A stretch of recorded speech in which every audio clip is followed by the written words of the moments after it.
দুই মহিষ, এক মহিষ আর এক গরু নাকি আজকে বহস করবে। একজন হলো ওসামা আর একজনের নাম কি? বেরাদারে রাহুল।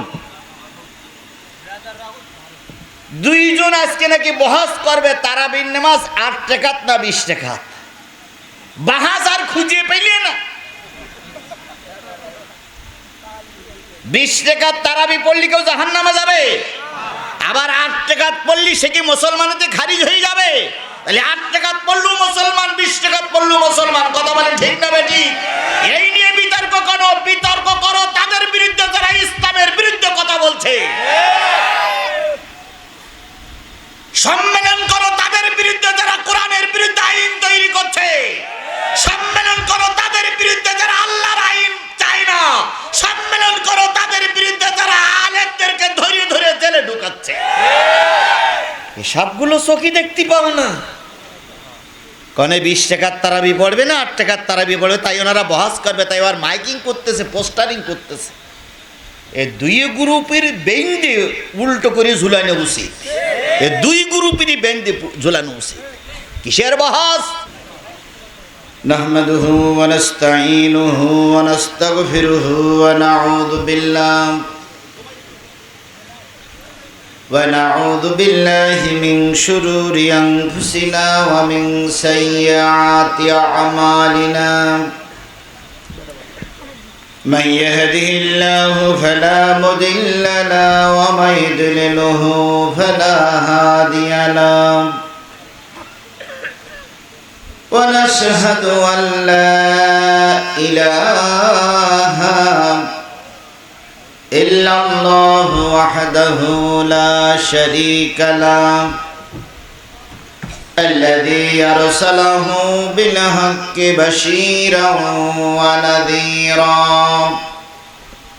وداعيا إلى الله بإذنه وسراجا منيرا.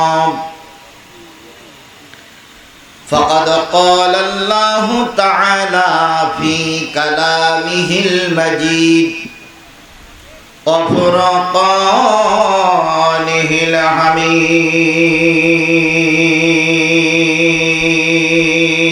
الحميد. أعوذ بالله من الشيطان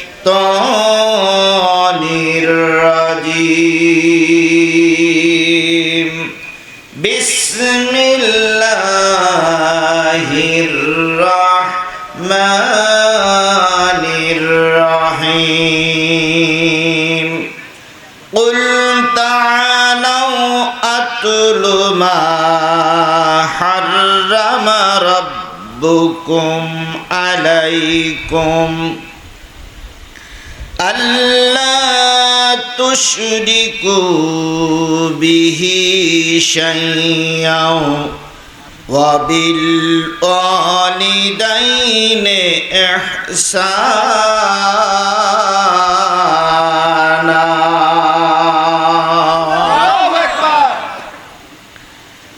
ولا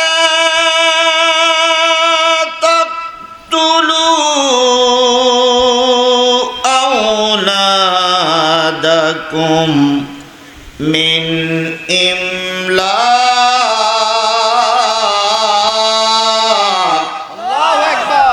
نحن نرزقكم وإياهم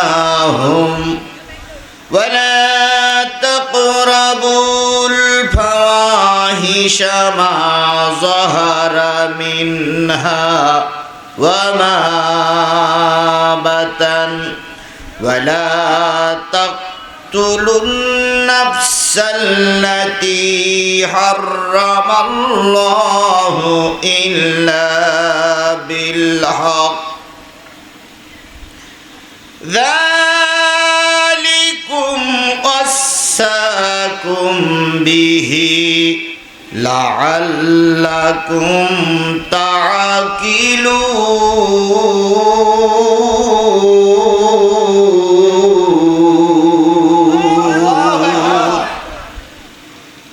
صدق الله المولانا العظيم.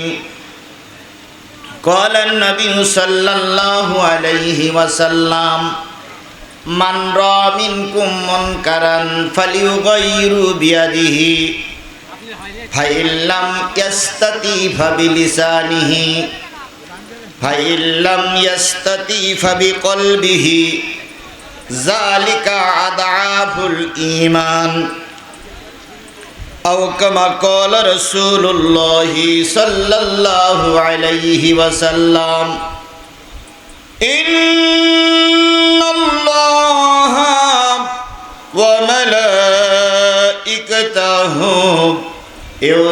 يصلون على النبي يا أيها الذين آمنوا صلوا عليه وسلموا تسليما اللهم صل على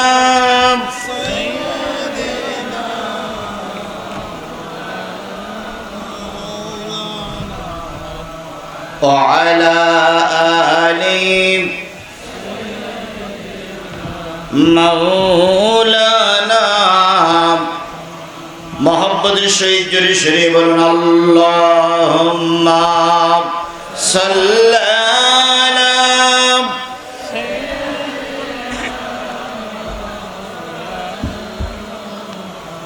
وعلى آل حبيبنا حمد बेहद मर खुदाए पकेरा आके इमाददे मुश्ते खकेरा अल्लाहुम्मा सल्ली अला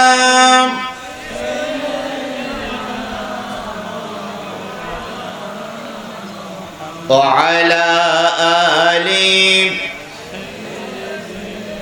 بشيرنا لا إله إلا الله جر لا إله أرجر لا إله لا إله لا إله إلا الله محمد رسول الله لا إله لا إله لا إله إلا الله محمد সকলে জবান খুলে একসাথে এক বাক্যে বলছি সাল্লাল্লাহু আলাইহি ওয়াসাল্লাম। বগুড়া জেলার বিভিন্ন কুঠির থেকে আগত দিনদার পরেশগার মুত্তাকি মুসলমান ভাই ও বন্ধুগণ, পদ্মায় অবস্থানরত শ্রদ্ধাশীলা মা ও বোনেরা, সকলকে নিয়ে আবারও সালাম বিনিময় করছি। আশা করছি সালামের জবাবটা আগের চাইতে আর একটু জোরে সরে দিবেন, কারণ আজকে তো সারাদিন আপনারা রোজা ছিলেন না। রোজা তো গতকালকের আগের দিন পর্যন্ত শেষ হয়ে গেছে, কথা ঠিক না বেঠিক? আল্লাহ পাক 30টা রোজা পার করার তৌফিক দান করেছেন, সুস্থভাবে রোজার মাস পার করার সুযোগ দিয়েছেন। আজকের এই মাহফিলে আল্লাহ উপস্থিত হওয়ার তৌফিক দান করেছেন। এজন্য সবাই মিলে জোরে সরে একসাথে এক বাক্যে বলছি আলহামদুলিল্লাহ। কার শুকরিয়া আদায় করলাম? আল্লাহ বলতেছেন ওয়ালাকাদ কাররামনা বানি আদম, আমি বনি আদমকে অত্যন্ত সম্মানিত করে তৈরি করেছি। সুবহানাল্লাহ বলেন। লাকাদ খলাকনাল ইনসানা ফি আহসানি তাকবীম, আমি মানুষকে সুন্দর অবয়ব দিয়ে, সুন্দর বডি দিয়ে, সুন্দর কি বলে চেহারা দিয়ে, যেখানে যেটা ফিট করার সেখানে সেটা দিয়েই তৈরি করেছি। কে বলেছেন? সৃষ্টির শ্রেষ্ঠ জীব কারা? আপনারা কি মানুষ? সবাই বলেন আপনারা কি মানুষ? যারা দাঁড়াই আছেন আপনারাও কি মানুষ? যারা দোকানে আছে ওনারাও কি মানুষ? তাহলে আমরা সবাই কি? সৃষ্টির শ্রেষ্ঠ জীব কে বলেছেন? আল্লাহ। এবার বলুন তো আপনার শ্রেষ্ঠত্ব কোথায়? আপনি যদি একটা হাঁসের সঙ্গে তুলনা করেন, হাঁসের একটা বাচ্চা হলো, আপনারও একটা বাচ্চা হয়েছে। আপনার মানে আপনার স্ত্রীর। তো স্ত্রীর একটা বাচ্চা হয়েছে আর হাঁসের একটা বাচ্চা ফুটলো। দুইটা বাচ্চার ভিতরে আপনার বাচ্চাটার শ্রেষ্ঠ না দুর্বল? দুর্বল। হাঁসের বাচ্চাটা যেদিন জন্ম নিল সেদিনে কি করতে শিখলো? হাঁটা শিখলো, খাইতে শিখলো। আর আপনার আমার বাচ্চাটা ক্ষুধা লাগলে কি করে? ট্যা ট্যা। তাহলে ও জন্মের পরেই হাঁটতে শিখলো, খাইতে শিখলো, আর আমারটা ট্যাটা করতে শিখলো। তাহলে আমার চাইতে, আমার বাচ্চার চাইতে ও এখন সবল। এইবার আমার বাচ্চাটার পানিতে ফেলাই দেন, হাঁসের বাচ্চাটারও পানিতে ফেলাই দেন, ডুববে কোনটা? মানুষেরটা। আর হাঁসের বাচ্চা কিন্তু ঠিকই সাঁতার দিয়ে চলে আসবে। অথচ আপনি আমি সৃষ্টির শ্রেষ্ঠ জীব। মুরগির বাচ্চা হয়েছে, মানুষের বাচ্চা হলো। মুরগির বাচ্চা জন্মের পরেই মা মাটিতে ঠোক দিল, ও চাউল খুদ খেতে শুরু করলো। আর আপনি আমি মানুষ, কখন মা খেতে দেবে সেই অপেক্ষায় রয়েছি। কথা বলেন ঠিক না বেঠিক? তাহলে আপনি শ্রেষ্ঠ কেন? আল্লাহ বলতেছে যাকে তোমার উপকারের জন্য তৈরি করলাম সে খাইলো, কিছুদিন পরে তার খেদমত নিয়ে তুমি তাকে খেয়ে শেষ করলে। আর তোমার বয়স যখন 10 বছর হলো, তখন তুমি যখন একবার তোমার জবান দিয়ে বলো আল্লাহ তুমি আমাকে সৃষ্টি করেছো, সুন্দর চেহারা দিয়েছো, আলহামদুলিল্লাহ, আল্লাহ বলেন আমি বড় খুশি হয়ে যাই। এই জন্য যে আল্লাহ পাক আপনাকে আমাকে তৈরি করলেন, সৃষ্টির শ্রেষ্ঠ বানালেন, সেই আল্লাহর শুকরিয়া। আসতে না জোরে? সকলে মিলে বলছি আলহামদুলিল্লাহ। বিশ্ব মানবতার শ্রেষ্ঠ বন্ধু, যিনি সর্ব বিষয়ে আমাদেরকে গাইডলাইন দিয়ে গেছেন, আল্লাহর নবী কিয়ামতের দিন সবার আগে উঠবে। কথা বলেন ঠিক না বেঠিক? আল্লাহর নবী সাল্লাল্লাহু আলাইহি সাল্লাম যেখানেই ঘুমায় আছে, ফেরেশতা কিছু তৈরি করার পরে আল্লাহ বলবেন ফেরেশতারা সবার আগে আমার নবীকে তোমরা আমার সামনে নিয়ে এসো। নবীজির রওজার পাশে ফেরেশতারা চলে যাবে। ইয়া রাসূলুল্লাহ, ইয়া হাবিবাল্লাহ, ইয়া রাহমাতাল লিল আলামিন, ইয়া শাফিয়াল মুজনাবিন, আল্লাহ আপনাকে ডেকেছে, আপনি কবর থেকে উঠুন। কবরটা ফেটে যাবে। নবী মাথা উঁচু করে দেখবে গোটা রোজে মহাশরের ময়দানে কেউ নাই, একটা উম্মতের কোনো পদধ্বনি পাওয়া যায় না। নবীজি মাথাটা নিচু করে কবরে শুয়ে পড়বে। জিবরিল আমিন বলবেন আল্লাহ ডেকেছে, এবার চলুন। নবীজি বলবে জিবরিল তুমি চলে যাও, আমার সব গুনাহগার উম্মতগুলোরে জাহান্নামে দিয়ে আল্লাহ আমাকে ডেকেছে, আমি ওই রোজে মহাশরের ময়দানে যাব না। আল্লাহ ডাক দিয়ে বলবে হাবিব বিচার কোনো শুরু হয় নাই, কাউকে রোজে মহাশরের ময়দানে উঠানো হয় নাই, সবার আগে তোমাকে উঠানো হচ্ছে, তুমি চলে এসো। আমি আল্লাহ কথা দিলাম যার জন্য তুমি আজকে সুপারিশ করবে, আমি আল্লাহ তাকে মাফ করে জান্নাতে দিয়ে দেব। তাহলে নবী কবরের থেকে মাথা উঠাই কাদের জন্য কথা বলবেন? আপনারা তো সেই উম্মত নাকি? আমরা তো সেই উম্মত। কথা বলেন ঠিক না বেঠিক? আমার ভাইয়া, অতীতের সব নবীদের বেলায় রোজা ছিল। অতীতের সব নবীদের বেলায় রোজা ছিল কয় রাকাত? অতীতের নবীদের বেলায় তারাবি ছিল। তারাবি তো অনেক পড়লেন। অতীতের নবীদের বেলায় কয় রাকাত করে তারাবি ছিল? 8 রাকাত না 12 রাকাত? 20 রাকাত। আলামিন ভাই বলেছে 20 রাকাত। অতীতের নবীদের উম্মতের বেলায় নবীদের বেলায় রোজা ছিল, তারাবি ছিল কয় রাকাত? এক রাকাতও ছিল না। কুতিবা আলাইকুমুস সিয়াম কামা কুতিবা আলাল্লাযিনা মিন ক্বাবলিকুম, অতীতের লোকের জন্য রোজা ছিল কিন্তু কি ছিল না? তারাবি ছিল না। অতীতের উম্মতের জন্য রোজা ছিল কিন্তু অতীতের উম্মতের জন্য সেহারি ছিল না। সেহারি কেমন ছিল?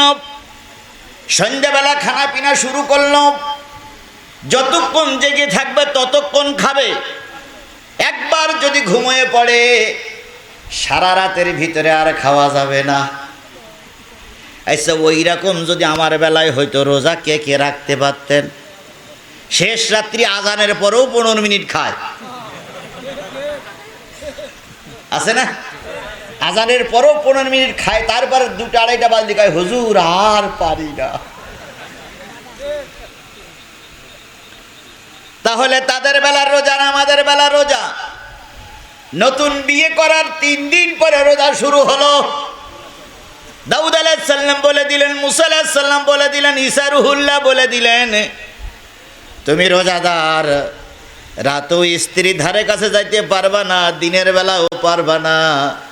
যদি ভুলেও যদি স্ত্রীর ধারে কাছে যাও আর স্ত্রীর গায়ে যদি টাচ করো তাহলে 60টা রোজা রাখা লাগবে। রাতে, দিনের বেলায় তো যাওয়া যাবেই না, রাতেও যাওয়া যাবে না। আজ এইরকম রোজা যদি আপনার আমার বেলায় হইতো তাহলে বুড়োও রোজা রাখতো না। এই কয়েকদিন আগে দেখলাম এক বুড়ো বিয়ে করেছে এক অল্প বয়সীর মেয়ে। সব মোস্তাক তো আর এক বুড়ো নাকি খেলা শুরু করেছে। কত বুড়ো যে এখন এই কি বলে চুলকানি উঠতেছে, আল্লাহই ভালো জানে। আবার বলে পাকা লেবুতির রস বেশি। ওরে বাবা! তাহলে এইরকম যদি হতো তাহলে আমাদের রোজা রাখা কি হয়ে যেত? কষ্ট হয়ে যেত না? আল্লাহ রাব্বুল আলামিনের নবী আল্লাহর কাছে বললেন, আল্লাহ এগুলো একটু রুখসত করে দাও।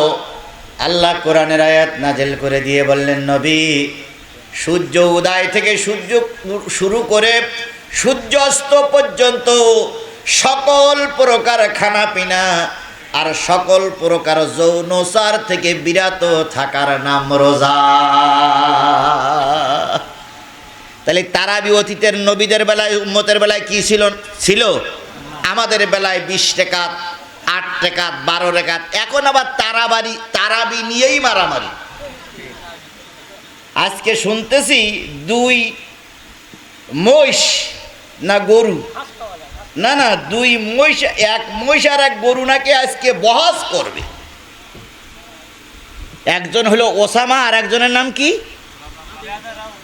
বেরাদারে রাহুল। 2 জন আজকে নাকি বহস করবে তারাবির নামাজ 8 রাকাত না 20 রাকাত। বাহাস আর খুঁজে পেলে না। 20 রাকাত তারাবি পড়লে কেউ জাহান্নামে যাবে? আবার 8 রাকাত পড়লি সে কি মুসলমানতে খারিজ হয়ে যাবে? তাহলে 8 রাকাত পড়লো মুসলমান, 20 রাকাত পড়লো মুসলমান। কথা বলেন ঠিক না বেঠিক? এই নিয়ে বিতর্ক করো, বিতর্ক করো তাদের বিরুদ্ধে যারা ইসলামের বিরুদ্ধে কথা বলছে। সম্মেলন করো তাদের বিরুদ্ধে যারা কোরআনের বিরুদ্ধে আইন তৈরি করছে। সম্মেলন করো তাদের বিরুদ্ধে যারা আল্লাহর আইন চায় না। সম্মেলন করো তাদের বিরুদ্ধে যারা আলেমদেরকে ধরে ধরে জেলে ঢুকাচ্ছে। এসবগুলো চোখে দেখতে পাও না। কনে 20 রাকাত তারাবি পড়বে না 8 রাকাত তারাবি পড়বে, তাই ওনারা বহাস করবে, তাই আর মাইকিং করতেছে, পোস্টারিং করতেছে। এই 2 গ্রুপের বেঁধে উল্টো করে ঝুলানো উচিত। এই 2 গ্রুপেরই বেঁধে ঝুলানো উচিত। কিসের বহাস? 20 রাকাত পড়তেছে সে আমার ভাই। আপনার যদি খুব কষ্ট হয় 8 রাকাত পড়েন, আপনিও আর ভাই। কথা বলেন ঠিক না ঠিক? নামাজি লোকের সঙ্গে বাহাস নাই, বাহাসে যদি বসতে হবে নামাজির সঙ্গে বসতে হবে। তো যাই হোক, 20 রাকাত তারাবি আমাদের জন্য সুন্নত করা হলো। কথা বলেন ঠিক না ঠিক? এই 20 রাকাত তারাবি কেন করা হলো? কি লাভ?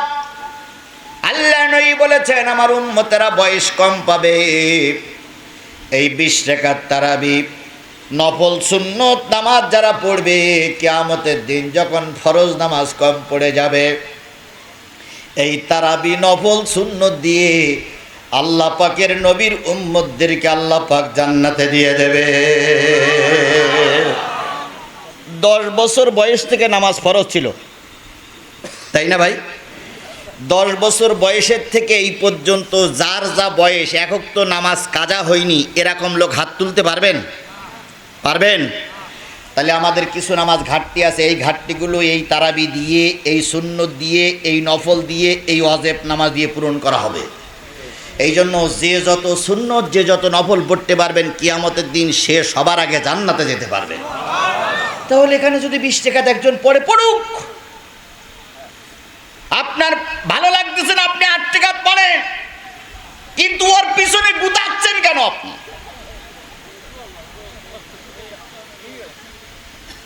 আল্লাহ আমাদের বোঝার তৌফিক দিক। আমার ভাইরা, আমি কিন্তু কারোর বিপক্ষে বলতেছি না, কারোর পক্ষেও নয়, আমি সঠিক কথাটা বলে আপনার ধর্মের পক্ষে রাখার জন্য চেষ্টা করছি। একজন লোক নামাজ পড়তে আইছে গেঞ্জি গায়ে দিয়ে, আর একজন লোক নামাজ পড়তে আইছে পাঞ্জাবি পরে। পাঞ্জাবিওয়ালা গেঞ্জিওয়ালারে বলতেছে, হ্যাঁ, গেঞ্জি পরিয়ে নামাজ পড়িয়েছো, নামাজ হবে না, তোমার আসার দরকার নেই। বলা লোক আছে না নাই? গেঞ্জি পরি যে নামাজ হবে তাও আমি বলছি না, আবার যে নামাজ হবে না তাও ফতোয়া দিচ্ছি না। শুধু এতটুকু বলি, গেঞ্জি পরুক আর শার্ট পরুক, সে মসজিদে আসছে কি করার জন্য? এই লোকটারে কোলে টানেন, পাশে বসাইয়ে ঠান্ডা মাথায় উপদেশ দেন, ভাই তুমি যখন মসজিদে এসেছো গেঞ্জিটা ছেড়ে পাঞ্জাবি পরো, আল্লাহ এবং আল্লাহ রসুল আরো খুশি হবে। তা না করে গেঞ্জি পরেছি নামাজ হবে না, মসজিদে আসার দরকার নাই। তাহলে পক্ষে আসলো না, বিপক্ষে চলে গেল। একটা বাচ্চা মসজিদে এসেছে ইফতার করার জন্য কিংবা নামাজ পড়ার জন্য। আপনার বাচ্চা যদি মসজিদে আসে আর ইমাম সাহেব জিজ্ঞেস করে বাচ্চা কার, হুজুর ভুল কর্মে এসে গেছে, আমি আনতে চাইনি কিন্তু এসে গেছে। পরের দিন আর একটা ছেলে এসে, ছেলে কার? ইফতারের সময় ছেলে এসে সব কাণ্ড জ্ঞান নয়, অথচ কালকে বলো ওর বাচ্চা আইলো। ফতোয়া দেওয়ার সময় গার দিক যখন আসে একরকম, আর অন্যের দিক জায়গায় যখন তখন আর এক রকম কথা বলেন, ঠিক না বেঠিক? এইগুলো পরিহার। একটা ছোট্ট বাচ্চা মসজিদে আসলো, ওরে আদর করেন, মহব্বত করেন, নামাজের নিয়ম কানুন শিখাই দেন। ও মনে মনে ভাববে এটা বড়দের জায়গা নয়, এটাও ছোটদের জায়গা। আর যদি হেঁকে তাড়াই দেন, তখন বাড়ি দিয়ে বলবে, মা আমি ওখানে যাব না, ও বড়দের জায়গাও আমার না। এই ছেলেটা বেনামাজি হওয়ার মূল আপনি। কথা বলেন, ঠিক না বেঠিক? এই জন্য ফতোয়া দিবেন ঠিকই, কিন্তু যেই ফতোয়া দিলে সমাজে ফিতনা সৃষ্টি হয়, আল ফিতনাতু আসাদ্দু মিনাল কতল, ফিতনা সৃষ্টি করা হচ্ছে কতলের চেয়ে আরো জঘন্যতম কাজ। আল্লাহ আমাদের ফিতনা বন্ধ করে রসুলের তরিকা মোতাবেক চলার তৌফিক দান করুক। সকলে বলুন আমিন। এই যে ঈদ করলেন গতকাল, এই ঈদটা কিন্তু অন্য নবীর জামানায় ছিল না। অন্য নবীর জামানায় একটা ঈদ ছিল, সেটা কোন ঈদ বলেন তো? ঈদুল আজহা। মরহম না, যদি না জানা চুপ করে থাকেন। অন্য সব নবীদের বেলা একটা ঈদ ছিল, সেটা কোন ঈদ? ঈদুল আজহা। আর ঈদুল ফিতর শুধুমাত্র মুহাম্মদ সাল্লাল্লাহু আলাইহি সাল্লাম আর তার উম্মতের জন্য ওয়াজিব, অন্য কোন নবীদের বেলায় ছিল না। তাহলে আমার নবীর জন্য, আমাদের উম্মতের জন্য স্বতন্ত্র একটা ঈদ হলো। ঈদ শব্দের অর্থ কি? ঈদ শব্দের অর্থ কি? আচ্ছা, ঈদ শব্দের অর্থ আনন্দ। আপনি কোথায় পাইছেন? আমরা আনন্দ বানাই নিছি। ঈদ শব্দের অর্থ আনন্দ নয়, ঈদ শব্দের অর্থ হচ্ছে ফিরে আসা, বারবার ফিরে আসা। আনন্দের সঙ্গে ফিরে আসার নাম কি? ঈদ। কিন্তু ঈদ মানে আমরা কি বানাইছি? আনন্দ আর ফটকাবাজি ফুটাইল, আর যে যত পারবে খাওয়া। আর দেখেন না, ঈদের পরে আজকে আমি বাড়ির থেকে, বাসার থেকে আসলাম, ঈদের পরে ওই রমজান মাসে শয়তান বান্দা ছিল।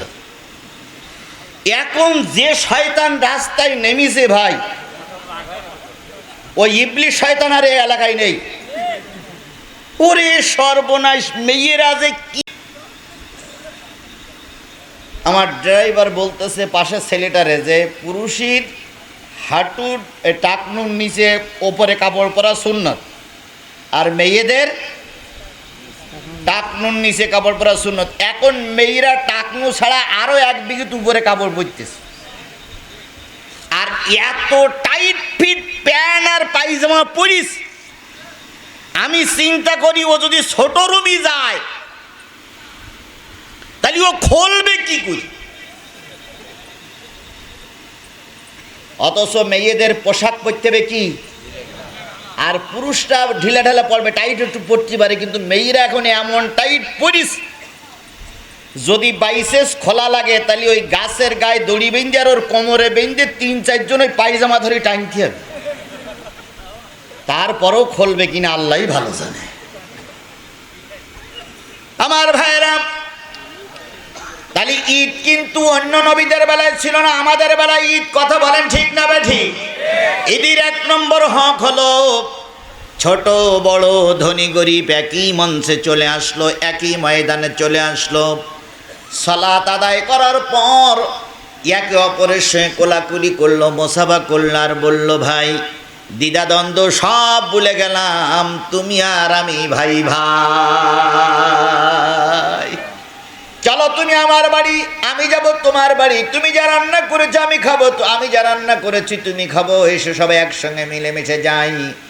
এই হলো ঈদ। অথচ আমাদের ঈদটা বানাই নিয়েছি ধনীর জন্য একরকম ঈদ, গরিবের জন্য একরকম ঈদ। বন্ধুগণ, ভূমিকায় কিছু কথা বলতেছি, খারাপ লাগতেছে আপনাদের? আমি সূরা আনাম থেকে তেলাওয়াত করেছি, ওদিকে যাব ইনশাআল্লাহ। বন্ধুগণ, নবীর ঈদ, সাহাবীদের ঈদ, তাবে তাবির ঈদ আর আপনার আমার ঈদের ভিতরে কত পার্থক্য একটু খেয়াল করেন। নবীর সঙ্গে কোনো মানুষের তুলনা করা যাবে? নবী নবী, নবীর কোনো বিকল্প কেউ হতে পারে না। কথা বলেন ঠিক না বেঠিক? সব নবীরা মাসুম। নবীদের পরে যারা আসছে তাদের আমলের সঙ্গে, কারণ তাদের পরে ওহী নাজিল হতো না, তারাও বেগুনা, কিন্তু তাদের ভিতরে কিছু মানুষের সঙ্গে মানুষের তুলনা করা যায়, অন্য কারোর সঙ্গে তুলনা করা যায় না। যেমন ছিলেন আবু বকর।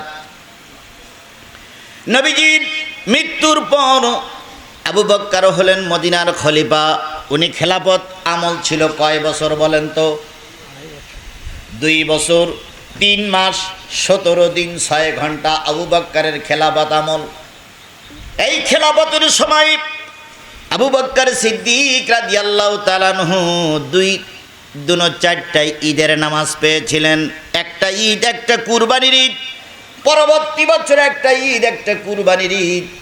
কোনো একটা ঈদের দিন আবু বকর সমাজের মানুষের খেদমত করতে যেয়ে, মানুষের বন্টন করতে যেয়ে, মানুষের কাছে বিতরণ করতে করতে রাত হয়ে গেছে। ঘরে ফিরে দেখে আবু বকরের স্ত্রী দরজার পাশে চুপ করে বসে আছে, চোখের পানিগুলো টপ টপ টপ টপ করে জমিনে পড়তেছে। আবু বকর সিদ্দিক ঘরে ঢুকে স্ত্রীর মন খারাপ, জিজ্ঞেস করলেন উম্মে রুম্মান, আগামীকাল ঈদের দিন, খুশির দিন, গোটা মদিনার ঘরে ঘরে আনন্দ। 1 মাস সিয়াম সাধনা করার পর তাদের ইবাদত কবুল হয়েছে, আনন্দ করবে, ফুর্তি করবে, ঈদ আসবে, ঘরে ঘরে আনন্দ আসবে, কিন্তু তুমি কাঁদতেছো। উম্মে রুম্মান আবু বকরের হাত কানা ধরে ঘরে নিয়ে গেলেন। যেয়ে দেখে কয়েকটা বাচ্চা ঘরের ভিতরে আছে, প্রত্যেকটা বাচ্চার চোখের পানি এখনো শুকায়ে যায়নি। বাচ্চাগুলো কাঁদতে কাঁদতে কখন জানি ঘুম পড়েছে। আবু বকর বলেন, উম্মে রুম্মান কি দেখাচ্ছ? কয় কালকে ঈদ, মদিনার বহুত ঘরে নতুন কাপড় কেনা হয়েছে, নতুন রকমারি খাবার আইটেম করা হয়েছে, কিন্তু দুর্ভাগ্য, হতভাগ্য আমার সমাজ, আমার সন্তানেরা, আবু বকরের ঘরে কোনো নতুন জামা নাই, আবু বকরের ঘরে নতুন কোনো খাবার নাই। অথচ আবু বকর সিদ্দিক রাদিয়াল্লাহু তাআলা আনহু মদিনার কি? এই মুসলমান কথা বলেন, মদিনার কি? আরো জোরে বলেন, মদিনার কি? খলিফা। ইচ্ছা করলে তিনি একবার ইশারা করলে লক্ষ লক্ষ টাকা এসে যায়, খেজুর এসে যায়, সোনা এসে যায়, কিন্তু সকলের ঘরে আনন্দ চলছে। আবু বক্করের ঘরে আনন্দের জায়গায় কি চলছে? কান্নার রোল চলছে। সামান্য একটা পুলিশের আইজি, র্যাবের মহাপরিচালক ছিলেন বেনজির আহমেদ। কি আহমেদ? বেনজির আহমেদ। উনি যে চাকরি করেছেন সেই চাকরির টাকা এক জায়গায় করলে সারা জীবনের টাকার পেনশন এক জায়গায় করলে খুব বেশি হলে 2 কোটি টাকা এক জায়গায় হতে পারে। অথচ ওনার এখন সম্পদ হলো 40,000 কোটি টাকার উপরে। এ টাকাগুলো সব জিবরাইল আর মিকাইল দিয়ে গেছে। জিবরাইল আর মিকাইল দিয়ে গেছে। সব কাদের টাকা? জোরে বলেন, কাদের টাকা? জনগণের টাকা খেয়ে কোটি কোটি টাকার সম্পদের মালিক হয়েছ। আজকে সরকার তোমার সাপোর্ট করছে, একদিন এই সরকার থাকবে না। তোমাদের মতন নেতাদের বুড়ি ফেলে ফেলে জনগণ টাকা বাহির করবে। আর এই কথাগুলো বললে কিছু লোকের মুখ টুক কালো হয়ে হনুমানের মতন হুম করে বসে থাকে আর কয়, হুজুর আসে আবার রাজনীতি করে কেন? চামড়া খুলিয়ে ফেলবো। জনগণের টাকা কি কোটি কোটি টাকার মালিক হওয়ার আমরা বলতে পারবো না এটা আমার টাকা। কথা বলেন ঠিক না ঠিক? ভ্যানওয়ালার টাকা, রিক্সাওয়ালার টাকা, মসজিদের টাকা আত্মসাৎ করা, টাকা মাদ্রাসার টাকা আত্মসাৎ করা। যে যা খেয়েছো প্রতিটা টাকার হিসাবে কালো দেওয়া লাগবে, পরকালেও দেওয়া লাগবে। মাত্র 2টো মেয়ে, ছেলে সন্তান আল্লাহ দেয়নি, আর এগা আল্লাহ ছেলে সন্তান দেয়ও না। কারণ এদের ছেলে সন্তান না দিয়ে আল্লাহ পাক এদের সারা জীবন কাঁদায়। কথা বলেন ঠিক না ঠিক? তো যে কথা বলছিলাম, খলিফার ঘরে কি নাই?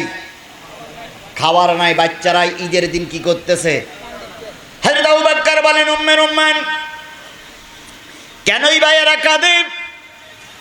ঘরে খাবার নাই, পরনের কাপড় ভালো না, আগামীকালকে ঈদের ময়দানে যেতে পারবে না, তাই কাঁদে। আবু বকর বললেন, উম্মে রুম্মান দুঃখ নিও না, বাইতুল মাল থেকে আমাকে যে বেতন দেওয়া হয় ওই বেতন 30 দিন চলা বড় কষ্ট হয়ে যায়, আর এই টাকা যা থাকে তাই দিয়ে আমার সংসার চলা কষ্ট হয়ে যায়। নতুন জামা কেনার মতন পয়সা আবু বকরের ঘরে নাই। এদেরকে বলা হয়তো কি? খলিফা। আর আজকে আমাদের যারা কাপড় সেলাই করে তারাই হয়েছে খলিফা। খলিফা শব্দের অর্থ হচ্ছে প্রতিনিধি। খলিফা শব্দের অর্থ কি? আমার এই জামাটা দর্জির বলেছি, আমি যেভাবে বলবো সেইভাবে বানাবা, যেভাবে বলতে বলেছি সেইভাবে বানাই, তাই হইল প্রতিনিধি। আজকে আমার সমাজে খলিফা নাই, আছে প্রেসিডেন্ট। আমার সমাজে দায়িত্বশীল নাই, আছে এমপি মন্ত্রীরা। এদের নির্বাচনের আগেই চরিত্র ফুলের মতন পবিত্র হয়, নির্বাচনের আগে সালামের জোর বাড়ে। যেই না নির্বাচন হয়ে যায় 4-5 বছরের ভিতরে দেখা যায় না, 3 মাস আগেই কয়, ভাই আমি কিন্তু আসিয়া গিয়াছি। কি সালাম, আসসালামু আলাইকুম, আসসালামু আলাইকুম, আসসালামু আলাইকুম, আসসালামু আলাইকুম। আর মঞ্চে উঠে বিসমিল্লাহ বলার কায়দাকে বিসমিল্লাহির রহমানির রহিম, আসসালামু আলাইকুম। বিসমিল্লাহ বলতেই পারে না। কথা বলেন ঠিক না ঠিক? আরে বলবে কি? দেশের প্রধানমন্ত্রী সবচেয়ে বড় চেয়ারে বসে আছে, তিনি কয় লাকুম দিনুকুম ওয়ালিয়া দিন, বুখারীর হাদিস। তাহলে দেশের যে প্রধানমন্ত্রী উনি কয় লাকুম দিনুকুম ওয়ালিয়া দিন, বুখারীর হাদিস, তাহলে উনি কোনটি হাদিস আর কোনটি কোরআন জানে না, এরা জানবে কোথা থেকে? সাকিব আল হাসান নির্বাচনের আগে কয় বিসমিল্লাহির রহিম, এখনো কয়, তাই না? বিসমিল্লাহির রহিম, বিসমিল্লাহির রহমানির রহিম শব্দটা উচ্চারণ করতে যারা পারে না, তারা আর যাই হোক মুসলমানদের এমপি হতে পারে না। ওটা ওই ভারতের এমপি হওয়ার সাথে, কিন্তু মুসলমানের এমপি হতে গেলে কোরআন সহি করে পড়া লাগে। কথা বলেন ঠিক না বেটি? ও যতই ওয়াজ করি না কেন, ভোটের আগের দিনে 1000 টাকা পালি আপনার ওয়াজ সিট। যতই শপথ করি যে ভাই কোরআনের পক্ষে থাকতে হবে, আপনি এখন শপথ করবেন আসি আসি আসি, ভোটের দিন এশার নামাজের পরে 1000 টাকার একটা নোট দেবে, পরের দিন সকালবেলা ইমাম সাহেবের বলবেন হুজুর কালকে পর্যন্ত মুখের পক্ষে ছিলাম, আজকে আর থাকতে পারলাম না বলে আন্তরিকভাবে দুঃখিত। এরকম মুসলমান এই মজলিসই আছে, এখানেই বসে আছে। এহতাসাম বিল্লাহ ওয়াজ করি হবে কি? এরা ওয়াজ শোনে কিন্তু ওয়াজ পেটের ভিতরে ঢুকায় না। আবু বকর সিদ্দিক বললেন উম্মে রুম্মান দিতে পারলাম না, দুঃখিত। উম্মে রুম্মান বললেন স্বামী ছেলের চোখে পানি, মেয়ের চোখে পানি, পরিবার ভারাক্রান্ত, আমি আপনাকে পথ ছেড়ে দেব না, চেষ্টা করে দেখি সামনের ঈদে কিছু করতে পারি কিনা। প্রতিদিন দুপুরবেলা খেজুর আসে, রাতে আটা আসে, বাইতুল মালের থেকে পরিবারের জন্য 4টে করে খেজুর আর 2 মুষ্টি করে আটা আলাদা করতে লাগলো। এবার বলুন তো এই ঈদ কালকে হয়ে গেল, সামনের ঈদ আসতে কয়দিন বাকি? 1 মাস। এত তাড়াতাড়ি ভুলে গেলেন রে ভাই। 2 মাস 10 দিন পরে যে ঈদটা আসবে সেই ঈদটার নাম কি? গরু খাওয়া ঈদ। হ্যাঁ, ঈদুল আজহা। ঈদুল আজহা মানে কি? ত্যাগের ঈদ, কুরবানির ঈদ। আচ্ছা যাই, ওদিক গিলে আমি শেষ করতে পারবো না। 2 মাস 10 দিন পর আবার ঈদ আসলো। আবু বকর সিদ্দিক রাষ্ট্রের দায়িত্ব পালন করে একটু রাত হয়েছে, বাড়ি ফিরেছে।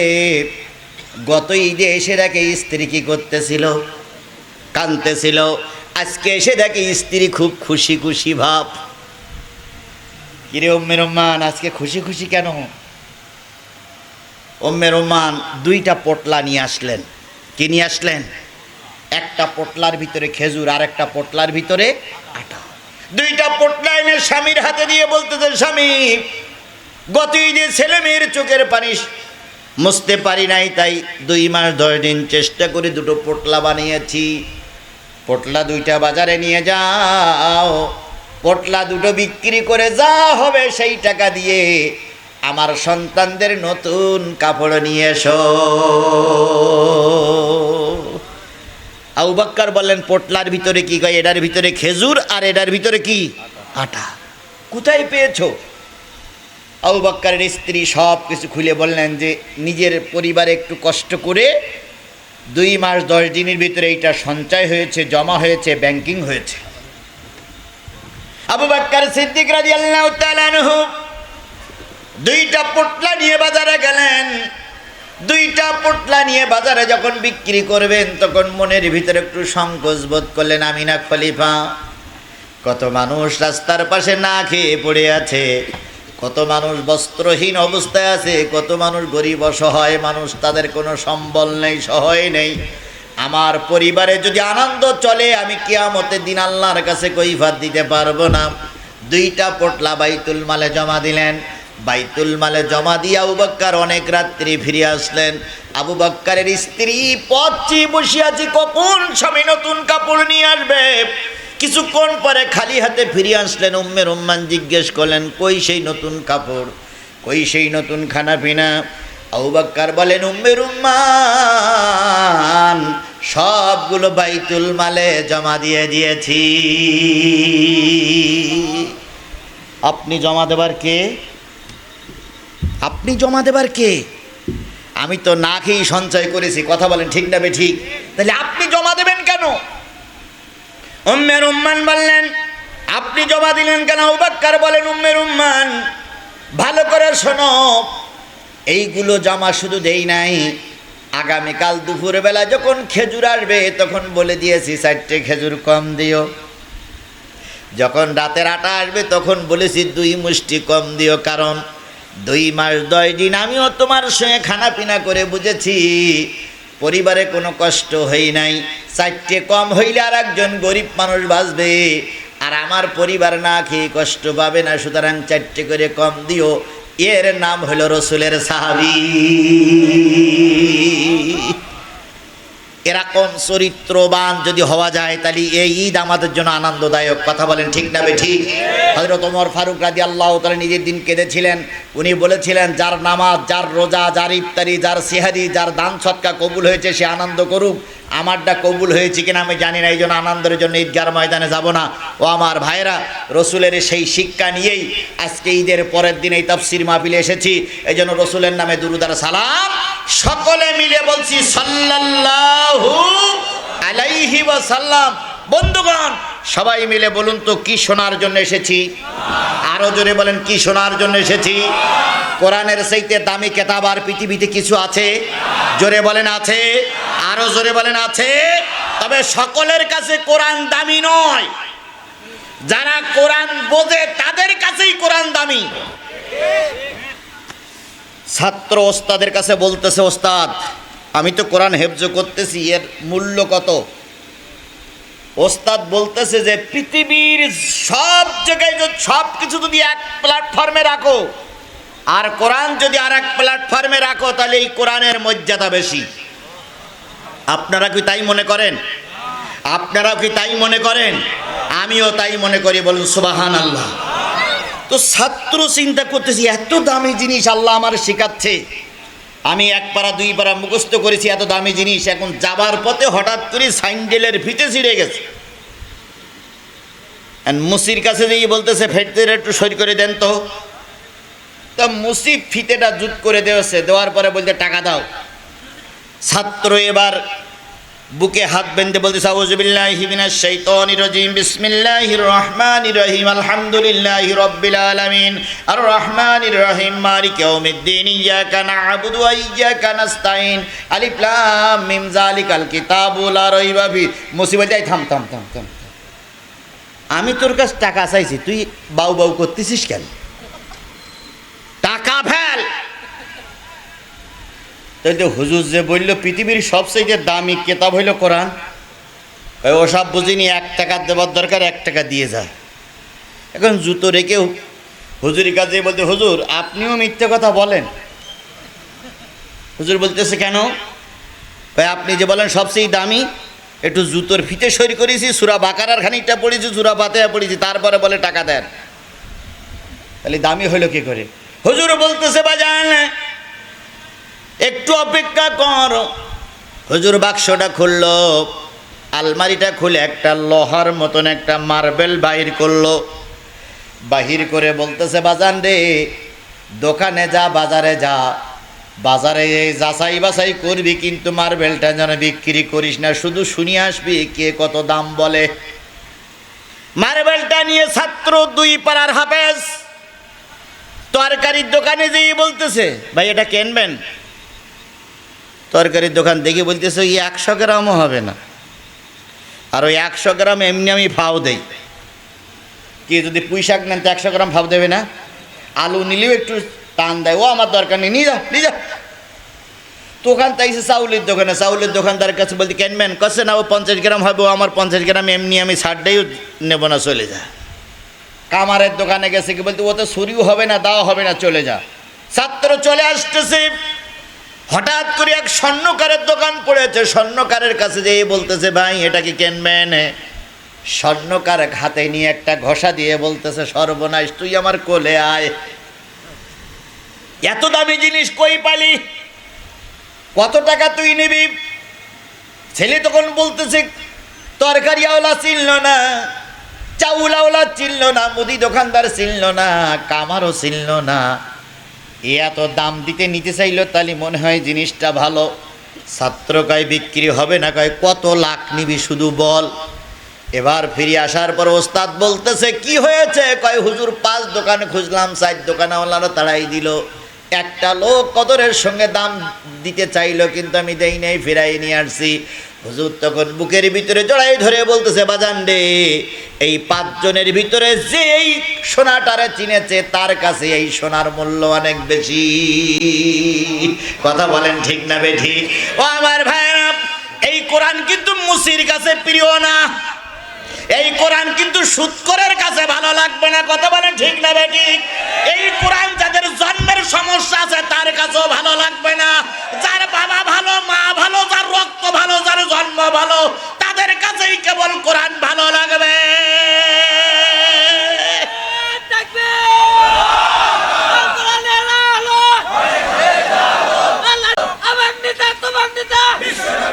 প্রমাণ নেই? বাজারে লোক আছে না নাই? এখনো বাজারে লোক আছে না নাই? এই লোকগুলো মুসলমান, আপনিও মুসলমান, কথা বলেন ঠিক না ঠিক? আপনি আমি এসেছি কোরআনের মহব্বতে, কথা বলেন ঠিক না ঠিক? আর ওদের কি হলো যারা কোরআন বাদ দিয়ে বাজারে ঘুরে বেড়াচ্ছে? ওদের কি হলো যারা দোকানে বসে আছে? তাহলে বোঝা গেল ওরা হলো মুদিখানার দোকানদার, ওরা হলো কামার, ওরা হলো চাউলওয়ালা, ওরা হলো তরকারিওয়ালা। আর এখানে যারা আছে এরা সব স্বর্ণকার, এরা পবিত্র কোরআন বুঝেছে, কথা বলেন ঠিক না বেঠিক? এখন আপনারা যারা বুঝেছেন তারা কি আমার ফেলাই রেখে আপনারা চলে যাবেন? তাহলে আমি যে আয়াত তেলাওয়াত করেছি, তেলাওয়াত শেষ, আয়াতগুলোর কথা শেষ না হওয়া পর্যন্ত ময়দান ছেড়ে চলে যাব, ময়দান ছেড়ে চলে যাব। আমরা প্রতি নামাজে বলি ইহদিনাস সিরাতাল, হে আল্লাহ আমাদের সরল সঠিক পথে চালাও। এখন সেই সরল সঠিক পথগুলো কি আমি আজকে সেটাই বলবো। আমরা প্রতি নামাজে বলি না ইহদিনাস সিরাতাল মুস্তাকিম, আমাদের সরল সঠিক পথে চালাও, সেই সরল সঠিক পথটা কি সেটাই আজকের আলোচনার বিষয়। আরেকটা জিনিস বলি, তাওরাত, জব্বুর, ইনজিল, এই তিনটে আসমানি কিতাব, সঠিক না বেঠিক? এই সঠিক কিতাবের ভিতরে 10টা আমলের কথা বলা হয়েছে, কোরআনেও সেই 10টা আমলের কথা বলা হয়েছে। এই 10টা আমল যারা করবে তারা সিরাতুল মুস্তাকিমের পথে থাকবে, ওরা বিনা হিসাবে জান্নাতে যাবে। সেটা আমি কোরআন দিয়ে আপনাদের বোঝাতে চাই। আপনারা কি শেষ পর্যন্ত আখিরি মোনাজাত পর্যন্ত থাকতে রাজি আছেন? কারা কারা রাজি আছেন? 2 হাত উঁচু করে মালিকের দেখান, জোরে একটা তাকবীর হবে, নারায়ে তাকবীর, লিল্লাহে তাকবীর। হাত নামান। কারে দেখালাম? জোরে বলেন, কারে দেখালাম? আমার আপনার হাত উঁচু করা কি আল্লাহ দেখেছে? তাহলে আমরা শেষ পর্যন্ত থাকবো ইনশাআল্লাহ। যারা বাইরে আছেন আবারও অনুরোধ করছি, মেহেরবানি করে কোরআনের মাহফিলে আসুন। আমি আপনাদের সামনে সূরা আল আনাম 151, 152, 153 এই 3টা আয়াত তেলাওয়াত করেছি। সূরা আনআম 151, 152, 153 3টা আয়াত তেলাওয়াত করেছি। তেলাওয়াতকৃত আয়াত 3টির পরেই কথা হবে। আল্লাহ আমাদের আখিরি মোনাজাত পর্যন্ত কবুল করুক, সকলে বলুন আমিন। আরো জোরে বলেন আমিন, আরো জোরে আমিন। সবাই মিলে বলুন কোন সূরা? সূরাতুল আনাম। কয়টা আয়াত? 3টা আয়াত আমি আপনাদের সামনে তেলাওয়াত করেছি। সূরা আল আনাম থেকে 3টা আয়াত জাতির জন্য আপনাদের জন্য পেশ করেছি। আল্লাহ পাক শেষ মোনাজাত পর্যন্ত আপনাকে আমাকে কবুল করুক, সকলে বলুন আমিন। 165টা আয়াত, 20টা রুকু। মক্কায় অবতীর্ণ যতগুলো সূরা তার ভিতরে একটা অন্যতম সূরা, কোরআন শরীফের 7 নম্বর সূরা। আর আমরা কোরআন শরীফের 7 নম্বর পারার 6 নম্বর সূরা, সূরা আল আনাম আমরা তেলাওয়াত করেছি 8 নম্বর পারা থেকে। আল্লাহ রাব্বুল আলামিন বলতেছেন, প্রথম কথাই শুরু করে আল্লাহ বলতেছেন, কুল তাআলাউ আতুলু মা হাররামা রাব্বুকুম আলাইকুম আল্লা তুশরিকু বিহি শাইআ ওয়া বিল ওয়ালিদাইনি ইহসানা।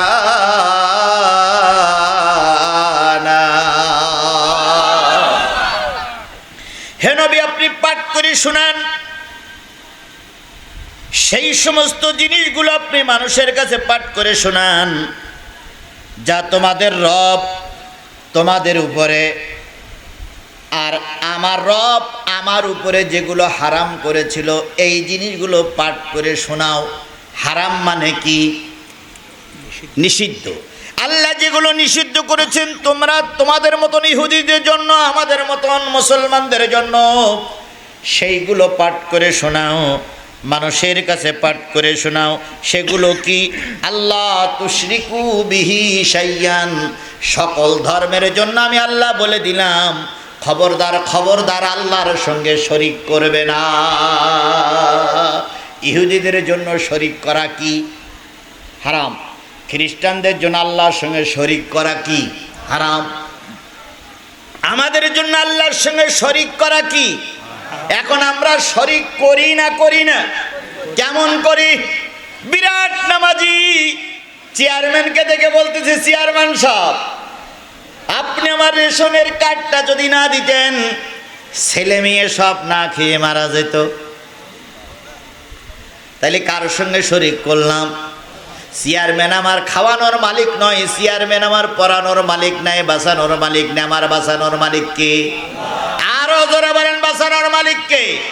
বাংলাদেশে দুইটা দল আছে, একটা ডাইনপন্থী আর একটা বামপন্থী। যারা ডাইনপন্থী দল তারা মনে করে সকল ক্ষমতার উৎসকে। আরো জোরে বলেন, সকল ক্ষমতার উৎসকে, সকল ক্ষমতার মালিককে। আর যারা বামপন্থী তারা বলে সকল ক্ষমতার উৎস জনগণ। এই যে সকল ক্ষমতার উৎস জনগণ, এটা শিরকি কথাবার্তা। যারা সকল ক্ষমতার উৎস জনগণ মনে করেন তারা শিরকের ভিতরে আছেন। এই অবস্থায় যদি মৃত্যু হয়, কোরআন বলে দিল আপনি নাজাত পাবেন না। কি হবে হজ দিয়ে? কি হবে যাকাত দিয়ে? কি হবে মডেল মসজিদ তৈরি করে? কি হবে নতুন নতুন মসজিদ তৈরি করে? আপনি শিরকের ভিতরে আছেন। যারা শিরক করে, ইন্নাশ শিরকা লা যুলমুন আযীম, নিশ্চয়ই সকল গুনার উপরের গুনাহ হলো শিরক করা। আল্লাহ সব গুনাহ মাফ করবে, কিন্তু শিরকের গুনাহ মাফ করবে না। যারা কবরে ফুল দেয়,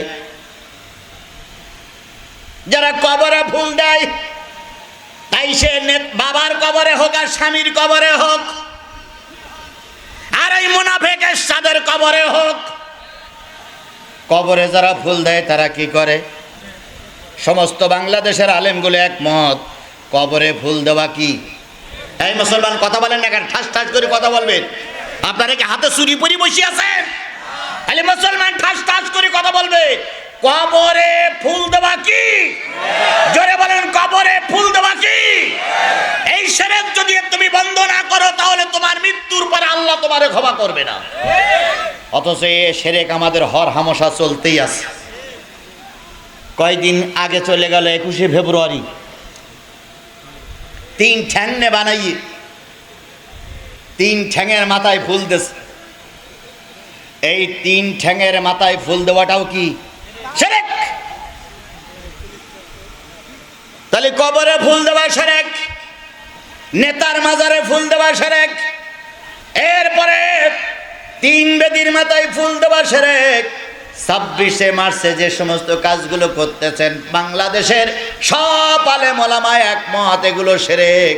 এই শিরক মুক্ত জীবন যদি না হয়, তুমি হাসিয়ে বলে কি হবে? আল্লাহ তোমারে মাফ করবে না। আর আমাদের দেশের হুজুররাও তথাকথিত কিছু 5 হুজুর, 5 গোলাম, এরা ওইগুলো উদ্বোধন করে। এরা এইগুলো কি করে? ওই যে হাইকোর্টের সামনে একটা গ্রিক দেবীর মূর্তি নির্মাণ করা হলো, সেই মূর্তিটা ঢাকা ছিল কাপড় দিয়ে।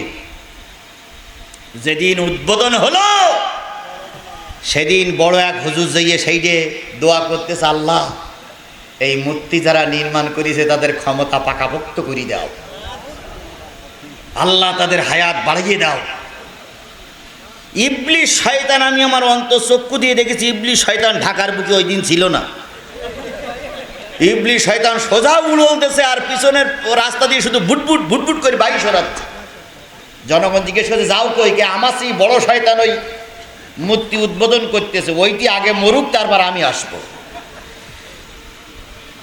এরকম পাকা পাকা ইবলিস আমার সমাজে আছে না নাই?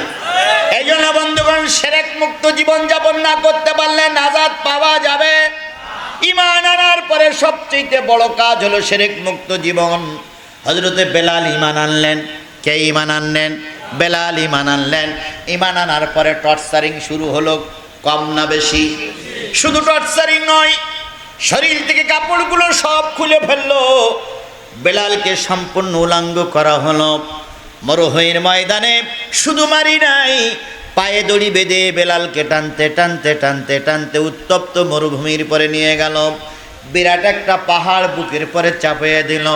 হযরতে বেলাল যখন নবীজির কাছে আসলেন, নবীজি দেখলেন বেলালের পিঠে প্রায় 1 বিঘতের মতন একটা গর্ত। নবীজি বললেন, বেলাল এত বড় গর্ত কিসের?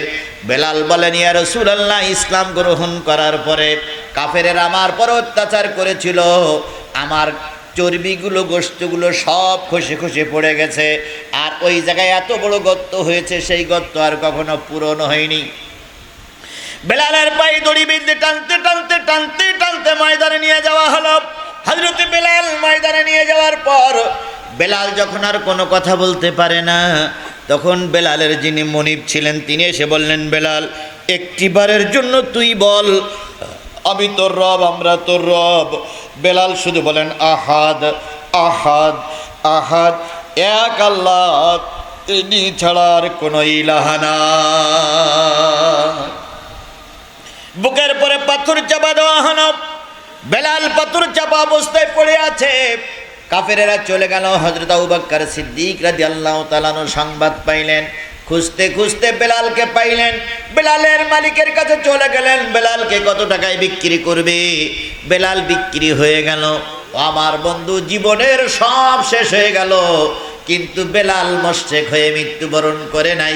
এর নাম হলো আল্লাহ তুশরিকু বিহি শাইয়ান, আল্লাহর সঙ্গে কোনো অবস্থায় শরীক করা যাবে না। লম্বা জামা পরা সহজ, মাথায় টুপি পরা সহজ, আমার মতন বক্তা হওয়া সহজ, কিন্তু শিরক মুক্ত জীবন গঠন করা অত সহজ নয়। শিরক মুক্ত জীবন গঠন করা অত সহজ নয়। অথচ আমরা সবাই শিরকের সঙ্গে কম বেশি জড়িত। এই জন্য প্রথম ওয়াজ হইল শিরক মুক্ত জীবন গঠন করতে হবে। জীবনের সব কিছু যদি চলেও যায়, তবু মুশরিক হওয়া যাবে না, 1 নম্বর। 2 নম্বর, অবিল ওয়ালিদাইনি ইহসানা। আল্লাহ রাব্বুল আলামিন বলতেছে, আমি ইহুদিদের বলে দিলাম, খ্রিস্টানদের বলে দিলাম, জৈনদের বলে দিলাম, পাদ্রীদের বলে দিলাম, মুসলমানদের বলে দিলাম, পিতামাতার সঙ্গে সুন্দর আচরণ করো।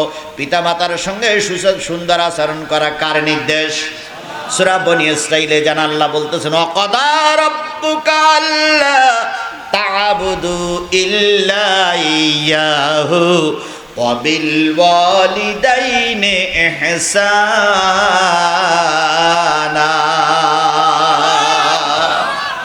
কয়টা কথা হবে? 10টা। তার ভিতরে 1 নম্বর কি? কার সঙ্গে শরীক করা যাবে না। 2 নম্বরে পিতা মাতার সঙ্গে সুন্দর আচরণ করে। এটা কার নির্দেশ? আল্লাহ বললেন, বাজেট হয়ে গেছে, ফায়সালা হয়ে গেছে। আল্লাহর কাজ করার পর শেষে যার কাজ করবে আল্লাহর কাজের পরে তার যার কাজ করবে তিনি তোমাদের মা, তোমাদের বাবা। এই বাপ মা যাদের বেঁচে আছে, ও আমার বন্ধু, তাদের ঘরে 2টা জান্নাত ঘুরে বেড়াচ্ছে। নবীজি এক ওয়াজে বললেন, যারা মায়ের মুখের দিকে একবার তাকাবা, বাবার মুখের দিকে একবার তাকাবা, প্রত্যেকটা তাকানোই একটা করে কবুল হজের সওয়াব লেখা হবে। সুবহানাল্লাহ, জোরে বলবেন না? একবার তাকাইলে একটা কবুল হজের সওয়াব, 2 বার তাকাইলে কয়টা কবুল হজের সওয়াব? 3 বার তাকাই। নবী বললেন 3টা কবুল হজের সওয়াব। একজন বললেন, ইয়া রাসূলুল্লাহ, আমি যদি 10 বার তাকাই? রাসূল বললেন 10টা কবুল হজের সওয়াব। এবার নবীজি বললেন 10 বার নয়, 20 বার নয়, যদি 70 বারও তাকাও, 70টা কবুল হজের সওয়াব আল্লাহ পাক তোমার আমল নামায় লিখে দেবে। এই যে ছোট্ট একটা বালক বসে আছে, ওই যে ছোট্ট একটা বালক, এরকম ছোট্ট একটা এতিম বালক, শুধু মা আছে, ওই রকম একটা বালক রসুলের সামনে বসে শুনলেন, মা বাবার মুখের দিকে 70 বার তাকাইলে কয়টা কবুল হজের সওয়াব লেখা হবে? 70টা কবুল হজের সওয়াব লেখা হবে। অন্য কিতাবে আসছে, বাবা আছে, মা আছে, বাচ্চাটা রসুলের দরবারে আজ শোনার পরে বাড়ি আসছে। ওই বাড়িতে 3টা খেজুর ছিল। সবচেয়ে বড় খেজুরটা বাচ্চাটার জন্য দেওয়া হলো, তারপরে যে খেজুরটা বাবাকে দেওয়া হলো, তারপরে যে সবচেয়ে ছোট্ট খেজুরটা মা রেখে দিয়েছে। ছোট্ট বালকটা নবীজির দরবার থেকে ফিরে এসে একবার মার মুখের দিকে তাকায়, আর একবার বাবার মুখের দিকে তাকায়, চোখের পানি ফেলায় কাঁদে আর কয়, আল্লাহ, এই সেই বাবা, এই সেই মা, যাদের কারণে আমি দুনিয়ার মুখ দেখেছি। মা মনে মনে ভাবে, সন্তানের খেজুরটা মনে হয় ছোট হয়ে গেছে, তাই কিছু বলতে পারে না, মুখের দিকে তাকায়। এবার খেজুরটা পাল্টে দেয়, তারপরও ছেলে মার মুখের দিকে তাকায়, বাবার মুখের দিকে তাকায়। মার খেজুরটাও ছেলেকে দেয়, তারপরও ছেলে মায়ের মুখের দিকে তাকায়, বাবার মুখের দিকে তাকায়। তিনটে খেজুর সব ছেলেকে দিল, তারপরও ছেলে মায়ের মুখের দিকে তাকায়, বাবার মুখের দিকে তাকায়। এবার মা জননী বুকের ভিতরে জড়াই ধরে বলতেছে, বাজার রে, তোর চোখ বেয়ে কেন পানি পড়ে, তুই কেন কাঁদিস? নিচের দিক তাকাই দেখ, তিনটা খেজুর তোকে দিয়েছি। ছেলে তখন বলতেছে, মা, আমি খেজুরের জন্য তাকাই না, আল্লাহ নবী বলেছেন একবার মায়ের মুখের দিকে যদি কেউ তাকায় আর এই নিয়ত করে, আল্লাহ, আমি যখন ছোট ছিলাম আমার আশ্রয়স্থল ছিল আমার মা, যদি কোনো সন্তান বাবার মুখের দিকে তাকায় আর বলে, আল্লাহ, আমি যখন ছোট ছিলাম কোলে পিঠে করে মানুষ করেছে আমার বাবা, এরকম দয়ার কথা মনে করে যদি বাবার মুখের দিকে একবার তাকায়, মার মুখের দিকে একবার তাকায়, একটা করে কবুল হজের সওয়াব লেখা হয়। এমনকি 70 বারও যদি কেউ তাকায়, 70টা কবুল হজের সওয়াব লেখা হয়। তাই তো তোমার মুখের দিকে, আব্বার মুখের দিকে তাকায়। মা তখন বুকের ভিতরে জড়াই ধরে বলতেছে, আল্লাহ, আমি আমার সন্তানের পরে খুশি, তুমি আমার সন্তানের পরে সন্তুষ্ট হয়ে যাও। এরকম দোয়া যদি কারোর মা কারোর বাবা করে, ও আমার বাংলা, ও আমার মুসলমানেরা, জেনে রেখো, কপাল খুলে গেছে। কিন্তু এখন মা বাপ দোয়া করে না, বরং মা বাপ কুরুল দিয়ে কোপাই কোপাই মারে। আপনারা শুনেছেন না, গাজীপুর জেলা, কালীগঞ্জ উপজেলা, এই ঈদের 2-3 দিন আগে এক বাবা তার 24 বছরের এক ছেলেরে কোপাই মেরেছে। শুনেছেন আপনারা? হ্যাঁ, কুড়াল দিয়ে। তাহলে কোনো বাপ মা কি চায় ছেলেরে মারতে? অনেক জায়গায় শোনা যায় যে ছেলে বাপের মেরিস, মার মেরিস, কিন্তু কোন জায়গায় বাপ মা ছেলের গলায় ছুরি দিয়েছে এরকম প্রমাণ পাওয়া, একটা মাত্র প্রমাণ পাওয়া গেল, বাপ কুড়াল দিয়ে কোপাই ছেলেরে মেরেছে। কেন মেরেছে? ছেলে নেশাগ্রস্ত, প্রতিদিন বাবার এসে মারে, মারে এসে মারে, মারে মারে, আর বুড়ো বসে বসে দেখে, এই মদের টাকা দে, এই মদের টাকা দিয়ে এই মারে মারতে মারতে গহনাগাটি সব বিক্রি করা শেষ। মার আলমারির ভিতরে যতগুলো কাপড় ছিল তাও বিক্রি করা শেষ। শেষ পর্যন্ত যেদিন মেরেছে ওই দিন এসে বলতেছে, বাপের বলতেছে, 2 কাঠা জমি বিক্রি করে আমার মদের টাকা দিবি, নতুবা কাল সকালে উঠলে তোকে 2 জনেরও কোপাবো বলে মারে মোটামুটি আচ্ছা মতন পিটাইছে। বুড়ো 70 বছর বয়স, চুপ করে দেখেছে, সম্ভবত নাম তার আব্দুর রশিদ। চুপ করে বসে বসে দেখেছে, দেখার পরে এই মদখোর আস্তে আস্তে করে কিছুক্ষণ পরে যে ঘুমাইছে। বুড়ো চিন্তা করতেছে, আজকে ওরে মেরেই ফেলবো, তাই আমার কপালে যা থাকে। বুড়ো শেষ পর্যন্ত কুরুল নিয়ে যেই না একটু ঘুম পড়েছে, যেই মোটা একই কোপেই মাথা আলাদা। বুড়া মারার পর কুড়ালটা হাতে করে নিয়ে থানায় যেয়ে বলতেছে, স্যার, ওসি সাহেব, আমি আমার ছেলেকে কোপাই মেরেছি। বুড়ি যেয়ে বলতেছে, আমি আমার স্বামীর নামে মামলা দিচ্ছি, আমার স্বামী আমার ছেলেরে মেরেছে। বুড়িবাদী, বুড়ো আসামি। এইবার যখন থানায় নেওয়া হলো, চারিদিক থেকে সাংবাদিক এসে হাজির হলো। সাংবাদিকরা জিজ্ঞেস করলো বুড়ির কাছে, বুড়োর কাছে কেন মারা হলো?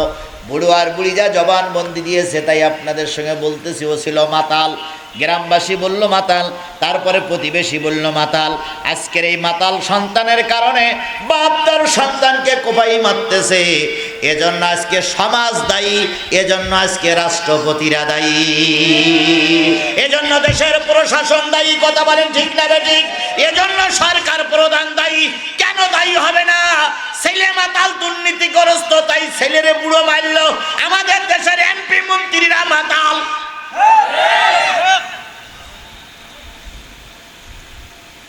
আপনাদের এই বগুড়ায়, আপনাদের এই বগুড়ায় আমরা দূর থেকে দেখতেছি নেতার ছেলে পুলিশ ফাঁড়িতে,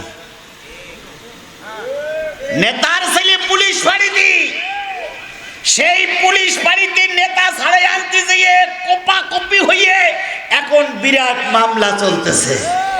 আজকে যদি সব ছেলেরা কোরআনওয়ালা হতো, সব ছেলেরা যদি ইসলামপন্থী হতো, সব ছেলেরা যদি ভালো হতো, কোনো বাপ ছেলেরে কোপাই মারত না। হবে কি করে? নেতা হইল ডাকাত। ডাকাত হইল সেই লোক যে সবাই সামনে ছিনতাই করে। ভোট দেয়নি, রাতারাতি ৭০,০০০ ভোটে পাশ করে গেছে, তাহলে ও ডাকাত না?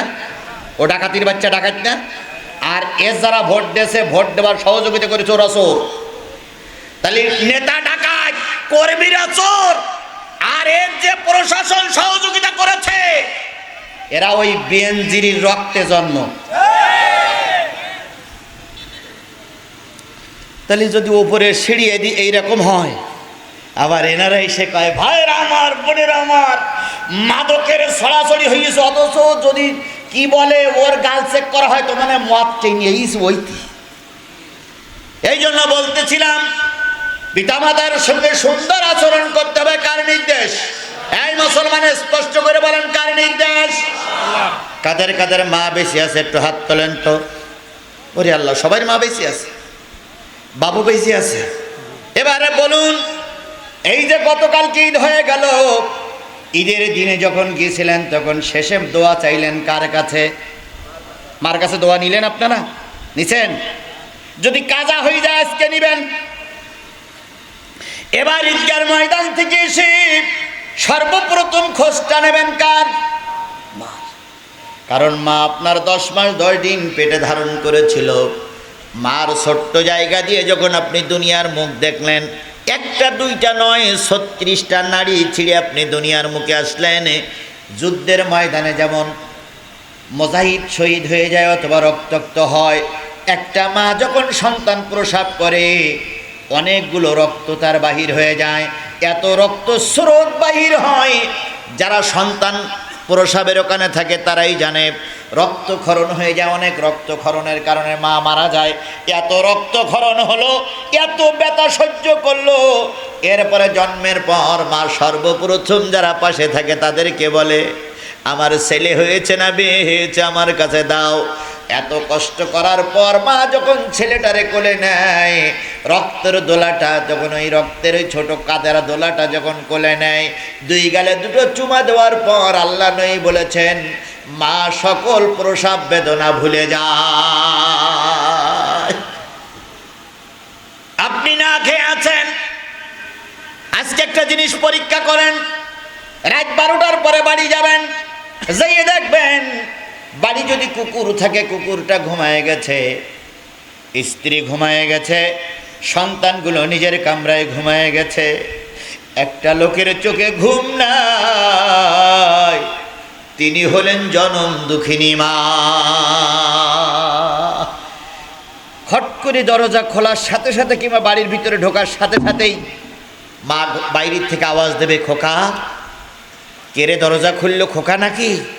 আপনি জিজ্ঞেস করবেন মা, স্ত্রী ঘুমায় গেছে, সন্তানগুলো ঘুমায় গেছে, তোমার কি চোখে একটু ঘুম আসে না?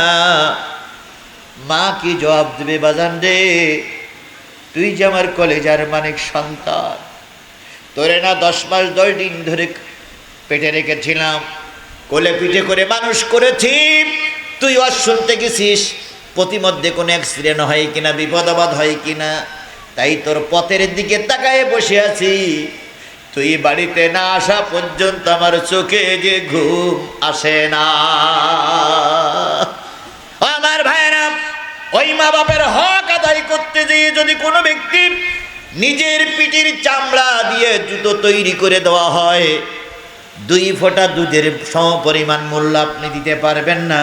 এই জন্য যারা হাত তুললেন মা চেবেছে, খবরদার খবরদার মা বাবার সঙ্গে দুর্ব্যবহার করবেন না। কথাটা কে বলেছেন? এই নির্দেশটা কার? জোরে বলেন, নির্দেশ কার? একজন সাহাবী বলেন, ইয়া রাসূলুল্লাহ আমি যুদ্ধ যেতে চাই। নবীজি বললেন, তোমার ঘরে কে আছে? কয়, ইয়া রাসূলুল্লাহ আমার একজন বুড়ি মা আছে। নবীজি বললেন, না না না, তোমার বুড়ি মায়ের খেদমত করার মতন কেউ আছে কি না? কয়, নবী বললেন, তুমি তোমার বুড়ো মায়ের খেদমত করো, হজের জন্য আরো লোক আছে, তারা জিহাদের জন্য আরো লোক আছে, তারা যাবে, তুমি তোমার মায়ের হক আদায় করো। এই জন্য যাদের মা বেঁচে আছে মনে করে নিও তাদের সামনে জীবন্ত জান্নাত। পীরির পায়ে চুমো দেয় আর মার পরনে কাপড় নাই। কি ঈদের নামাজের পর বড় এক রুই মাছ আর খালি ছাগলের দড়ি ধরিয়ে পীরের দরবারে নিয়ে যায়, আর এদিক মা ঈদের দিনে একটু কাপড়ও কিনতে পারি না। আল্লাহর কসম, পৃথিবীর সবচেয়ে বড় পীর হলো মা, আর তারপরে হলো বাবা। এই মা বাপ যাদের বেশি আছে জীবন্ত জান্নাত এবং বড় পীর ঘরের ভিতরে আছে। এই জন্য 2 নম্বর সত্য হচ্ছে পিতা মাতার হক আদায় করে চলবো তো ইনশাল্লাহ, চলবো তো ইনশাল্লাহ। যদি না চলেন আপনিও বুড়ো বুড়ি হয়ে যাবেন। আপনি বাপের খাদ্যেছেন না, আর আপনি বুড়ো হবার আগে গলা ধাক্কা দিয়ে বাড়িতে বের করে দেবে আপনার ছেলে।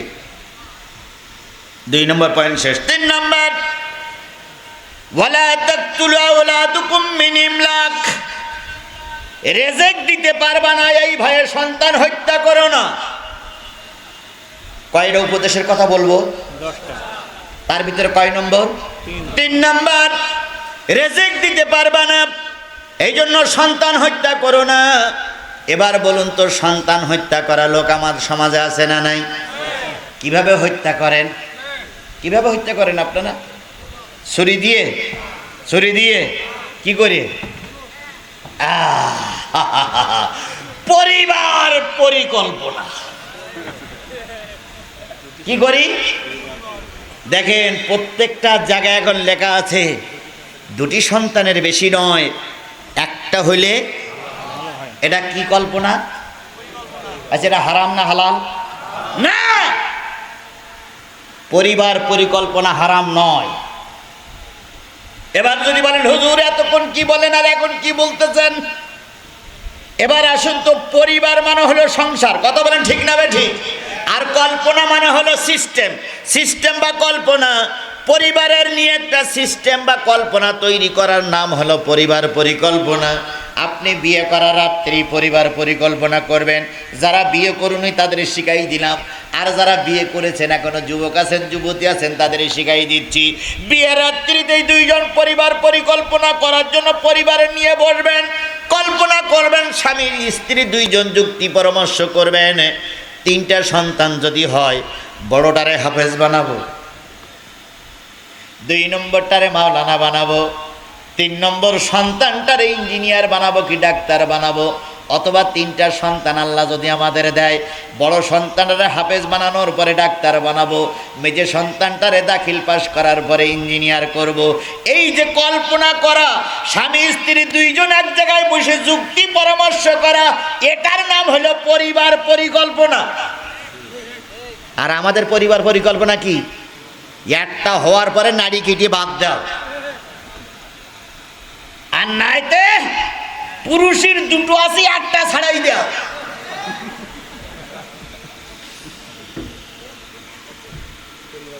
এর নাম কি? আর এখন আর মরিবার পরিকল্পনা। এখন আর দেখেন এদিকও কাটে না ওদিকেও কাটে না, যে পিছনে পিছনে ওই যে মেন জায়গায় যে শিরা যায়, ওই শিরাটা কেটে এদিকে একটা সেলাই দেয় ওদিকে একটা সেলাই দেয়। সেলাই দেওয়ার পরে সব চলবে, কিন্তু ওতে যে রক্ত মাংস বাইরে হবে ওতে আব্বা হওয়া যাবে না। এইটার নাম পরিবার পরিকল্পনা নয়। আল্লাহ রসুলের কাছে একজন সাহাবী এসে বলেন, ইয়া রাসূলুল্লাহ সন্তান ঘন ঘন আসতেছে, কি করব? নবী বলেন, আজল পদ্ধতি ব্যবহার করা। আজল কি? কয় ইয়া রাসূলুল্লাহ আজল কি? নবী বললেন, স্বামী স্ত্রী মেলামেশা করতেছো, কিছু পদ্ধতি বলে দিলেন, এখানে বাচ্চারা রয়েছে, মুরব্বীরা রয়েছে, সব কথা এখানে বলা যাবে না। ইমাম সাহেবের কাছে শুনে নেবেন আজল পদ্ধতি কি।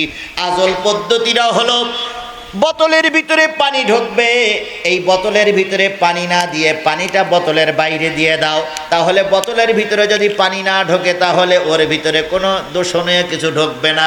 পানিটা বাইরে করে দেবার নাম আজল। এই আজল পদ্ধতি ব্যবহার করো, তবে সর্বক্ষণ নয়। সন্তান যখন একটু বড় হয়ে যাবে, আবার জায়গায় চলে এসে আর একটা সন্তান নাও, আর পরিকল্পনা করে ওটারে আলেম বানাবো, এটারে হাফেজ বানাবো, এটারে কারি বানাবো, এটারে ইঞ্জিনিয়ার বানাবো, এটারে ডাক্তার বানাবো। এর নাম কি মনে থাকবে তো? পরিবার পরিকল্পনা মানে সিধা কাটা না বলো। পরিবার পরিকল্পনার নাম মানে ওই গরুর মতন বাদ দেওয়া না বলো। পরিবার পরিকল্পনা হলো কল্পনা মাফিক সংসার পরিচালনা করার নাম কি? আল্লাহ রাব্বুল আলামিন বলতেছে খেতে দিতে পারবা না তাই সন্তান বন্ধ করে দিও না। নাহানু নারযুকুকুম আইয়াহুম, আমি তোমাদের রিজিক দেই, আর ভবিষ্যতে যারা আসতেছে ওদেরও রিজিক কে দেয়? এই মুসলমান কথা বলেন, কে দেয়? খুবই গুরুত্বপূর্ণ কথা, খুবই গুরুত্বপূর্ণ কথা, দয়া করে শুনতে হবে। যদি বুঝতে বাকি থাকে আমি বলতেছি 151, 152, 153 কোন সূরা? আপনি বাড়ি যেয়ে দেখে নেবেন। সরল কোরআনের সরল অর্থগুলো আপনি দেখে নেবেন, বুঝিয়ে আসবে। নাহানু নারযুকুকুম আইয়াহুম, তোমাদের রিজিক আমি আল্লাহ দেই, তাদের রিজিক আমি আল্লাহ দেই। এই জন্য সন্তান হত্যা করো না, কারণ সন্তান হত্যা করা আল্লাহর কাছে অত্যন্ত দোষণীয় পাপ। ওয়ালা তাকরাবুল ফাওয়াহিশা মা যাহারা মিনহা ওয়া মা বাতান, আল্লাহ বলল অশ্লীল কাজের নিকটবর্তী হয়ো না, প্রকাশ্য অথবা গোপনে। অশ্লীল কাজ যে কয় প্রকার ও কি কি, ঈদের পরে রাস্তায় যারা উঠেছে তারাই জানে। ওরে বাপ রে বাপ, রাস্তায় কিছু ছেলেরা ঢোল পিটেছে আর যে কায়দায় নাচতেছে, তাই এগা নাচ দেখে ফেরাউনও ফের। আচ্ছা, এরা কি হিন্দু না মুসলমান? মুসলমানের ঈদের আনন্দ করতে সেদিন কালকে না আজকে বোধ হয় একটা নাস্তি নাস্তি পড়ি ইন্নালিল্লাহ হয়ে গেছে। আচ্ছা বলেন, ওর জানাজা পড়বেন না শ্মশান ঘাটে যাবেন? ও যদি নেতার ছেলে হয় তাহলে জানাজা না পড়লে হুজুরিরও খবর আছে।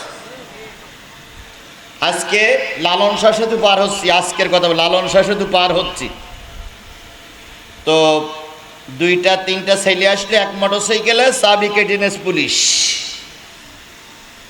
আর একটা ছেলে আসলো হুড়মুড় করিয়ে পিছনে বসে আছে এক ইবলিশ শয়তান, চুল টুল এই সেই। তো আমি চিন্তা করতেছি ওর নেবে না, চাবিটা তো ওরও নেবা দেবো, তো হেলমেট নেই। পরে জানা গেল উনি হইল নেতার মেয়ে। আজকে আমার সমাজে তাই হচ্ছে, কথা বলেন ঠিক না বা ঠিক? কত মায়ের কোল খালি করলে, কত লোকের নামে মিথ্যা মামলা দিলে, কত লোককে পিটাইয়ে রাস্তায় মেরেছ, আর তোমার ছেলের পায়ের পরে একটু মোটরসাইকেল তুলেছে তাই পুলিশ মেরে আহত করেছ। তুমি ক্ষমতার দাপট দেখাও, আজকে ক্ষমতায় আছো, কালকে ক্ষমতা থাকবে না।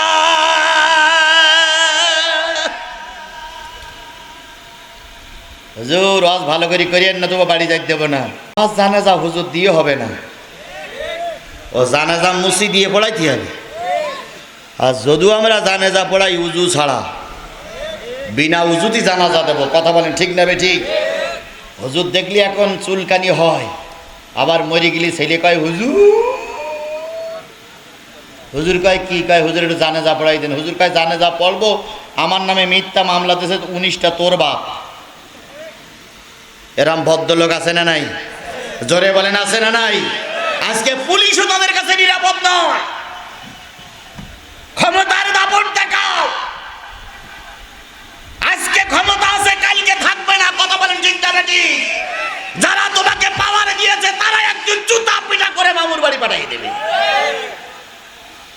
আজকে ইসরায়েল খুব ক্ষমতার জোর দেখাচ্ছে না?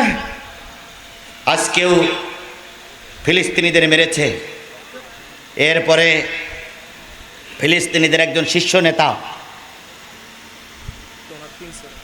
ওনার ইসমাইল হানিয়া ওনার 3 ছেলে সহ 7 জন না 8 জন পরিবারের সদস্যকে বম্পিং করে গুলি করে মেরেছে ইসরায়েল। মারার পরে ইসমাইল হানিয়া এবং তার স্ত্রী 2 জন সাক্ষাৎকার দিয়ে বলেছে 3 ছেলে চলে গেছে যাক, তবে ইসলাম থেকে দূরে সরে যাব না। এরকম ইমান আমাকে তৈরি করতে হবে। কথা বলে ঠিক না ঠিক? নেতা ক্ষমতায় তাই কি হয়েছে, পুলিশ এসেছে তাতে কি হয়েছে? আমি বাংলাদেশের নাগরিক, তোমার চুরি করার অধিকার আছে, আমার প্রতিবাদ করার অধিকার আছে।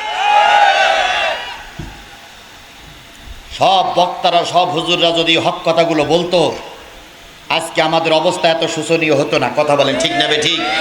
আজকে আমাদের মতন কিছু দেশের কিছু মৌলবীরা হক কথাগুলো বলছে না। আপনারা শুনে আশ্চর্য হবেন, আমির হামজা কয়েকদিন আগে বাহির হলো, ওর বিরুদ্ধে আবার মামলা দিয়েছে। আর এই মামলার মূলে আমাদের দেশের কিছু মৌলবীরা, এক মৌলবী আর এক মৌলবী সহ্য করতে পারে না। এরকম মৌলবী বগুড়ায় আছে না নাই? আপনাদের সমাজেই আছে।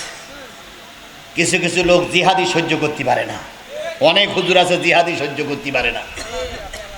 আল্লাহর কসম, আমার যে কাজগুলো, আমার যে দায়িত্বগুলো, ওই দায়িত্বগুলো তুমি পালন করো বগুড়ায়, আমি তোমার বগুড়ার মাটিতে আসবো না। কিন্তু উনি পালন করেন, আর একজন পালন করতে তার ঠ্যাংদুরি টানতেছে, নিচে নাও, নিচে নাও, নিচে নাও। এরা সরকারের পাঁচাটা গোলাম। কথা বলেন ঠিক না ঠিক? আমার মনে হয় আজরাইল আসলে এরা মরবে না। আজরাইল আসলি বলবে সরকারে পাওয়ারে কিছু করলি বলে গুলি করে মারবো। আল্লাহ এ জাতির হেদায়েত দান করুক, সকলে বলুন আমিন। আমার বন্ধুগণ, বলতেছিলাম অন্যায় কাজ সমাজে এত মাথা উঁচু করেছে যে অন্যায় কাজের প্রতিবাদ করতে পারি না, আর সহ্য করতেও পারি না। আল্লাহ রসুল বলেছেন, মান রাআ মিনকুম মুনকারান, যখন কোনো অন্যায় কাজ সমাজে দেখবে, যদি পারো কি দিয়ে বাধা দাও? হাত দ্বারা বাধা দাও। যদি না পারো অন্তর দিয়ে ঘৃণা, যদি না পারো তাহলে মুখ দিয়ে বাধা দাও। যদি না পারো অন্তর দিয়ে ঘৃণা করো, তবে জেনে নিও অন্তর দিয়ে ঘৃণা করলে আদাফুল ইমান, ইমানের সর্বশেষ অংশ হয়ে যাবে। তাহলে আমাদের প্রথম দাবি হচ্ছে কি দিয়ে বাধা দাও? 2 নম্বর কি দিয়ে বাধা দাও? মুখ দিয়ে বাধা দাও। আমি প্রশাসনের লোক না, আমি সরকারি দলের লোক নই। ইহদিনাস সিরাতাল মুস্তাকিমের রাস্তা বলতেছে, কিন্তু কালকে নামাজে বলবেন ইহদিনাস সিরাতাল মুস্তাকিম। আল্লাহর সামনে দাঁড়িয়ে আল্লাহ বলবে সিরাতুল মুস্তাকিমের রাস্তা কি? তুই আন্দাজে কি বলতেছিস? যারা চলে যাচ্ছেন তাদের যদি মুখস্থ হয় চলে যান, আর যদি মুখস্থ না হয় যদি চলে যান, বুঝবো আপনি কোরআনের দুশমন, বুঝবো আপনি সিরাতুল মুস্তাকিমের রাস্তায় থাকতে চান না, তাই আপনি চলে যাচ্ছেন। আপনি ওই শয়তানদের পক্ষে, এই জন্য একটু কথা হচ্ছে আর আপনার পিত্তি জ্বলতেছে। কথা হতেই হবে। কথা বলেন ঠিক না ঠিক? আফজালুল জিহাদ কালিমাতুল হক ইনদা সুলতানুন জায়ের, সবচেয়ে বড় জিহাদ জালেম সরকারের সামনে সত্য কথা বলা। আজকে বহুত হুজুররা এই জিহাদের ধারে কাছে যাচ্ছে না। এই যে 2 মৌলবী আজকে বহস করি, কদ্দুর কি করিস তা আল্লাহই ভালো জানে। বহস করেছে তারাবি 8 টাকা জায়েজ না নাজায়েজ, আর উনি 20 টাকা জায়েজ কি নাজায়েজ তাই করবে। 2 মৌলবীর এদিক জায়েজ না জায়েজ চলছে, আর শয়তানেরা রাজত্ব করতেছে। কথা বলে ঠিক না ঠিক? চোরের বংশরা ক্ষমতায়, আর তুমি এখানে বাহাস করতেছো। তোমার বাহাসের 1 পয়সা দাম নাই। ময়দানে এসো, বাতিলদের আগে গদিক থেকে নামাও, তারপরে ছোটখাটো সমস্যা দূর হয়ে যাবে। জোহরের নামাজ কয় রাকাত? না, 12 রাকাত। এশার নামাজ কয় রাকাত? 17 রাকাত। মাগরিবের নামাজ কয় রাকাত? 7 রাকাত। আপনার 7 রাকাত পড়ার দরকার নেই, 3 রাকাত পড়ুন, তবু আপনি নামাজি হন। এশার নামাজ 4 রাকাত ফরজ, 3 রাকাত বেতের পড়েন, তবু আপনি নামাজি হন। এখন আপনার বলা হলে 17 রাকাত পড়ছে, ওরে বাপ রে বাপ, 17 রাকাতের কথা শুনে কাপড় খুলে মাইল দূর, লাভ হইল কি? আপনি 17 রাকাত না পড়ি 4 রাকাত পড়েন, তবু আপনি নামাজি হন। কিয়ামতের দিন নামাজি জান্নাতে যাবে, বেনামাজিরা কোথায় যাবে? আপনি নামাজি হন, আপনি নামাজি হন, আপনি নামাজি হন। আমলিগ করেন, নামাজি হন। বিএনপি করেন, নামাজি হন। জাতীয় পার্টি করেন, নামাজি হন। জামাত ইসলাম করেন নামাজি হন, তাবলীগ করেন নামাজি হন, কারণ ইন্নাস সালাতা তানহা আনিল ফাহশাই ওয়াল মুনকার, নিশ্চয়ই নামাজ সকল প্রকার অন্যায় কাজ থেকে তাকে কি করে, বিরত রাখা। আল্লাহর কথাটা ফাউল নয়। এই জন্য সকলের কাছে দাবি নামাজি হন, নামাজি হন, অন্যায় কাজ থেকে দূরে থাকুন, খারাপ কাজ থেকে দূরে থাকুন। প্রকাশ্য অন্যায় কাজ করা যাবে না, গোপনে অন্যায় কাজ করা যাবে না। কে নিষেধ করেছে? ওয়ালা তাকতুলুন নাফসুল্লাতী হারামাল্লাহু ইল্লা বিল হক, অন্যায়ভাবে কাউকে হত্যা করো না, অন্যায়ভাবে কাউকে হত্যা করো না। কারণ অন্যায়ভাবে যদি কাউকে হত্যা করা হয়, ওর যে পাপ থাকে সেই পাপগুলো সব তোমার আমলনামায় লেখা হয়। ইসরাইল মনে করতেছ, ইসরাইল মনে করতেছ, ইসরাইল মনে করতেছ যে নেতারে মেরে নেতারে মেরে বাহাস করলো, উত্তর সমার্থক উভয় সমার্থক বিজয়ী, ইসলামের কি উপকার হলো? বাহাস শেষ, দুইজন তারাবি নিয়ে বাহাস করলো, উভয় সমার্থক বিজয়ী, ইসলামের কি উপকার হলো? ইসলামের উপকার হলো এই যে তারাবি 20 টাকা তো পড়া যাবে, 8 টাকা তো পড়া যাবে। আল্লাহ ওদের দুইজনকে আগে হেদায়েত দেখ। ওই যে দুজন বাহাস করেছে ওই দুজনকে আগে আল্লাহ কি করুক, হেদায়েত দেখ। আল্লাহ ওদের পরে রহমত করুক। ওদের দ্বারা আমরা কিছু আশা করতেছি। কথা বলেন ঠিক না বেঠিক? কথা যেটা বলতেছিলাম সেটা হলো, আমার ভাইয়েরা কথা যেটা বলতেছিলাম সেটা হলো, অন্যায়ভাবে কাউকে হত্যা করো না। আজকে অন্যায়ভাবে আলেমদের মারতেছো, আলেমদের বিরুদ্ধে ফাঁসির কাজটা তৈরি করেছো। জেনে নিও, জেনে নিও যে ফাঁসি আলেমদের জন্য তৈরি করেছো, ওই ফাঁসি একদিন তোমার জন্য অপেক্ষা করতেছে। সূরা লাহাব মুখস্থ কার কার হাত তোলেন তো? ওইখানে একটা আমাদের খেয়াল করেন, আমাদের খেয়াল করেন, আমাদের খেয়াল করেন, আমাদের খেয়াল করেন। যদি কারোর প্রশ্ন থাকে লিখিত দেন, উত্তর দিয়ে দেবো ইনশাল্লাহ। হাত নামান। ওখানে শেষে আছে আমরাতুহু হাম্মালাতাল হাতাব। আল্লাহ বলতেছে শুধু আবু লাহাব একলা ধ্বংস হয়নি, তার স্ত্রীও কি হয়েছে? ধ্বংস হয়েছে। ওই স্ত্রী কিন্তু একটা ফাঁসি বানাইল। আবু লাহাবের স্ত্রীর নাম কি বলেন তো? উম্মে জামিল। উম্মে জামিল একটা ফাঁসি বানাইলো। ফাঁসি বানাইয়ে ওই ফাঁসিটা ঝুলাতে চাইছিল কার গলায়? নবীর গলায়। ফাঁসিটা বানানো, ফাঁসি বানায় খেজুরের ডাল দিয়ে পাতা দিয়ে ফাঁসি বানায় পাহাড়ের চূড়ার পরে বসে ফাঁসিটা ঝুলাই দিল নিচে। ঝুলাই দিয়ে বলতেছি এই রাস্তা দিয়ে মুহাম্মদ যাবে, ফাঁসি ধরে মারবো, টান চলে যাবে হিন্দুস্তান। ফাঁসি তৈরি করে আনন্দ করে আর কয় মুহাম্মাদের মারবো, মুহাম্মাদের মারবো, মুহাম্মাদের মারবো। এই চিন্তা ভাবনা করে উম্মে জামিল বসে আছে। কিছুক্ষণ পরে দেখা গেল নবীও আসে না, উম্মে জামিলের আশা পূরণ হয় না। হঠাৎ করে উম্মে জামিল চিন্তা করতেছে ফাঁসিটা আমার গলায় দিয়ে দেখি, এই ফাঁসিটা আমার গলায় ঝোলে কিনা, ফাঁসিটা আমার গলায় ঢোকে কিনা, ফাঁসিটা আমার গলায় ঢোকে কিনা। এইবার ফাঁসিটা গলায় দিয়ে আনমন হয়ে বসে আছে। এটা তন্দ্রা মতন আসলো। আল্লাহ বললেন জিবরিল পাথরটা নাড়া দাও, শয়তান বুড়ি অনেক দূরে গিয়ে গেছে। পাথর ধরে না, পাহাড় ধরে নাড়া দিল, বুড়ি হাসকা টানে নিচে পড়ে গেল, বুড়ির গলায় ফাঁসি। আজকে উম্মে জামিলের ছোট বোনেরা যতই ফাঁসি বানাচ্ছ, ফাঁসি দিতে দিতে একদিন ওই ফাঁসি তোমাদের গলায় আল্লাহ পরাবে।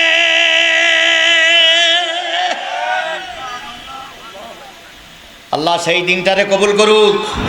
আরো জোরে বলেন আমিন, আরো জোরে আমিন। খালেদা জিয়াও মা, প্রধানমন্ত্রী আপনিও মা।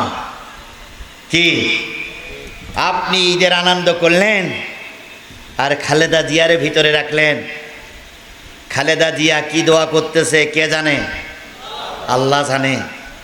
আজকে যে দুর্দশা হয়েছে ওই দুর্দশা আর একজন মার হোক, এটা আমি চাই না, কিন্তু অনেক সময় তো হতেও পারে। কি হতে পারে না? হতে পারে না। আজকে আপনি আমারে মারতেছেন, আমার বিরুদ্ধে মিথ্যা মামলা দিয়েছেন, আমাকে ঘর ছাড়া করেছেন, আমার সন্তানকে ডেকে নিয়ে মাঠের মাঝখানে গুলি করে বলতেছেন ক্রস ফায়ারে মারা গেছে। আমার সন্তানের রক্ত শুকানোর আগেই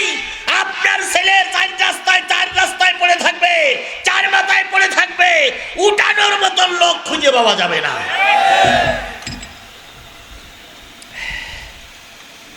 একজন ব্যক্তির বিচার হচ্ছে আদালতে, ভালো করে বুঝেন, আদালতে বিচার হচ্ছে হত্যা মামলার বিচার, একদম সত্য ঘটনা, হত্যা মামলার বিচার।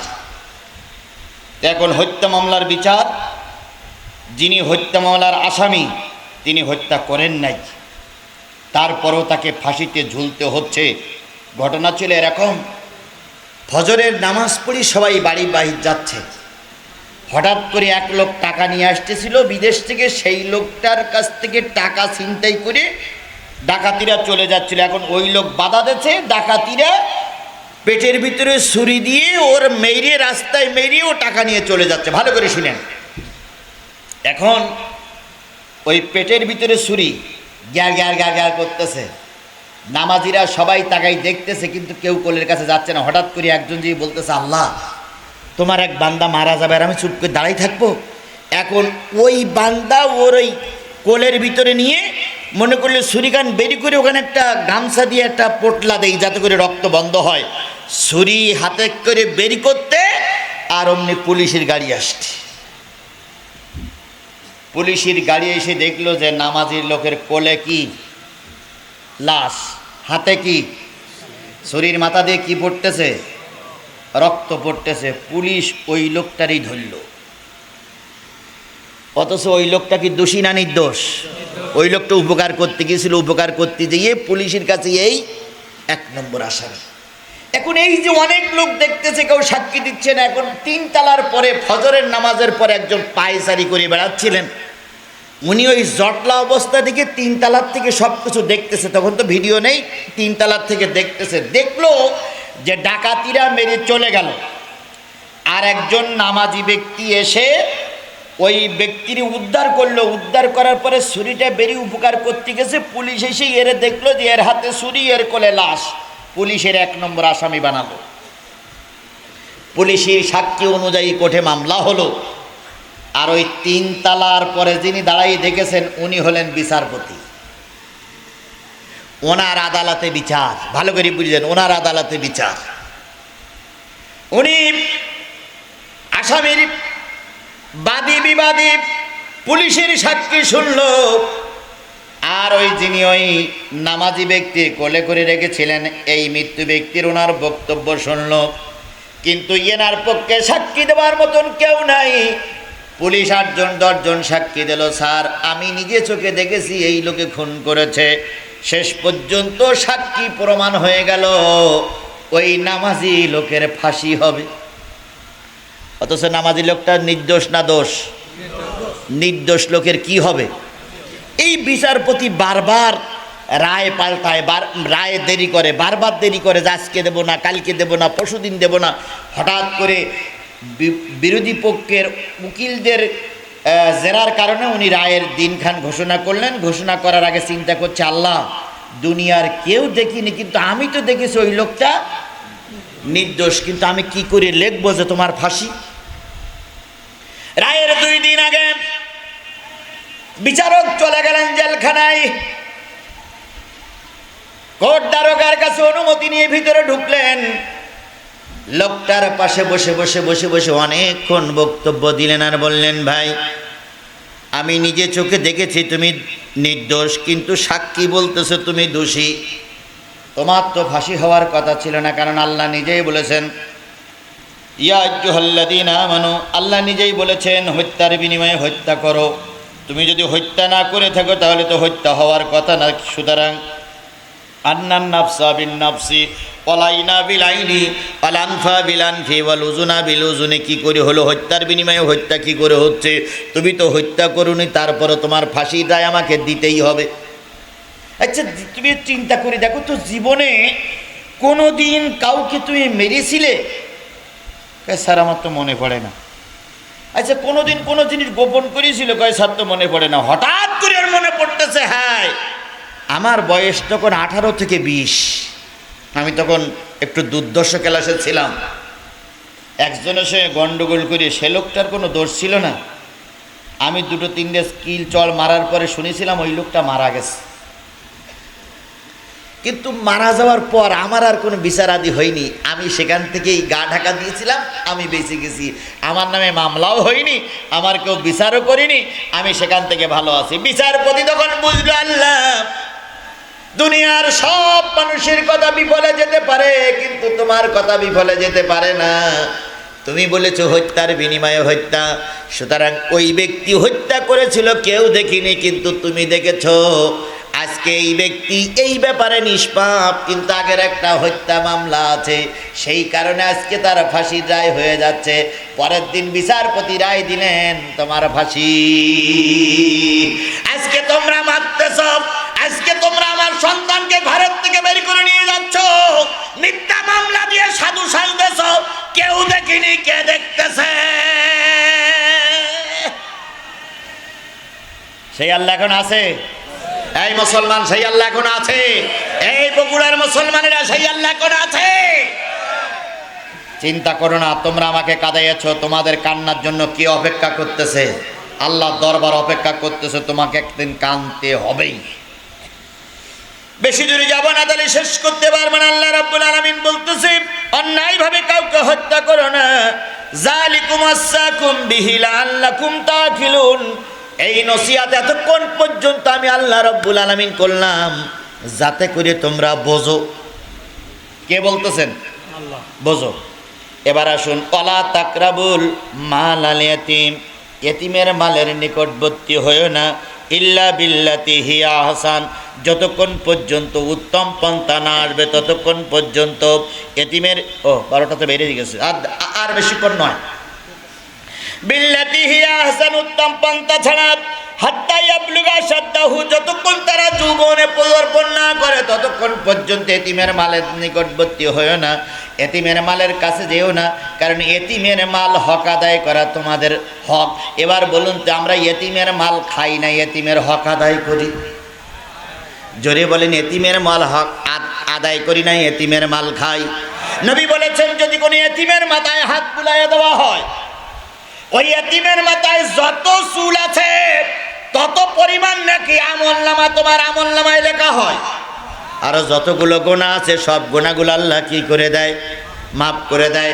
অথচ আমরা এতিমের মাথায় হাত বুলাই না, বরং এতিমের মাল খাই। আল্লাহ রসুল ঈদুল ফিতরের দিন ঈদগার ময়দানে আসলেন, এসে দেখলেন একটা বাচ্চা কাঁদতেছে। কি আপনাদের মুখস্থ আছে না এই ওয়াজ? তো আপনারা জানেন, একটা বাচ্চা কাঁদতেছে। নবীজি জিজ্ঞেস করলেন, হ্যাঁ রে বাচ্চা, আজকে ঈদের দিন সবাই ঈদগার ময়দানে এসেছে, তুমি কাঁদো কেন? ওই বাচ্চাটা কি বলেছিলেন নিশ্চয় আপনারা জানেন। বাচ্চারা বলেছিলেন কে গো তুমি?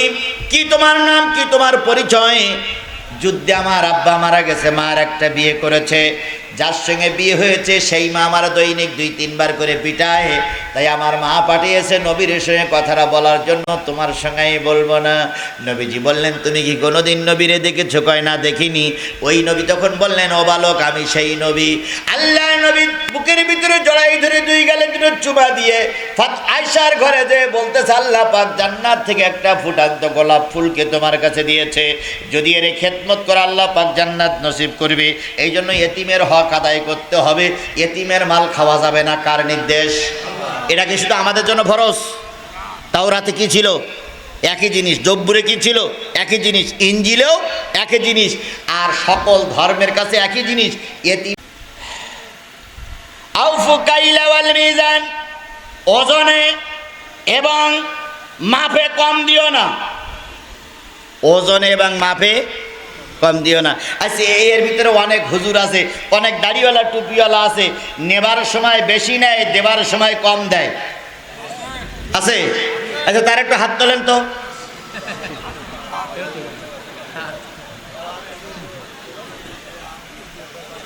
আচ্ছা ভাই স্যার, নেবার সময় বেশি নেয়, দেবার সময় কম দেয়, কারা কারা হাত তোলেন? একটাও নেই, সব ফেরেশতা। অথচ এরকম লোক আমার সমাজে আছে না নাই? কি করবেন আপনি সম্পদ তৈরি করে, যেহেতু এই সম্পদগুলো আপনার সঙ্গে যাবে না। এই জন্য আল্লাহ রসুল একজন আটা বিক্রি করতেছেন, ভালো করে আটা বিক্রি করতেছেন, তো আটার ভিতরে হাত দিয়ে দেখে উপরে শুকনো নিচে ভিজে। নবীজি বললেন যারা মালে ভেজাল দেয় এরা জাহান্নামী। হতে পারো তুমি রসুলের সাহাবী, কিন্তু মালে ভেজাল দিলে সে কোথায় যাবে? আচ্ছা, ইরাকের যুদ্ধ হয়েছিল কত সালে? ওই এখন 90-91 সালে। কয়েকজন যে বলতে চাচা কম্বলের ভিতরে কোনো ভেজাল আছে নাকি? না, কম্বল কি একই? তো বলতেছে হ্যাঁ। তাই বলি 1 টাকা লাভ হবে না, 50 পয়সা লাভ হবে না, এই যে বললেন, তা আপনার ইমান আমল আছে? তখন আমার জিজ্ঞেস করতেছে বাড়ি কোন জায়গায়? তাই আমি বললাম বাড়ি সাতক্ষীরা। কয় আমি যা বলেছি একটু মিথ্যে কথা বলিনি।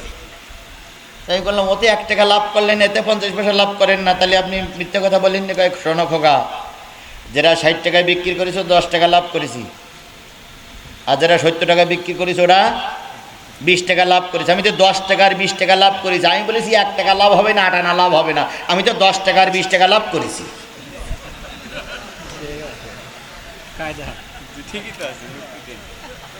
আমি তখন আকাশের দিকে তাকাই বলতে আল্লাহ শয়তানের গালাগাল দেই কেন আমরা?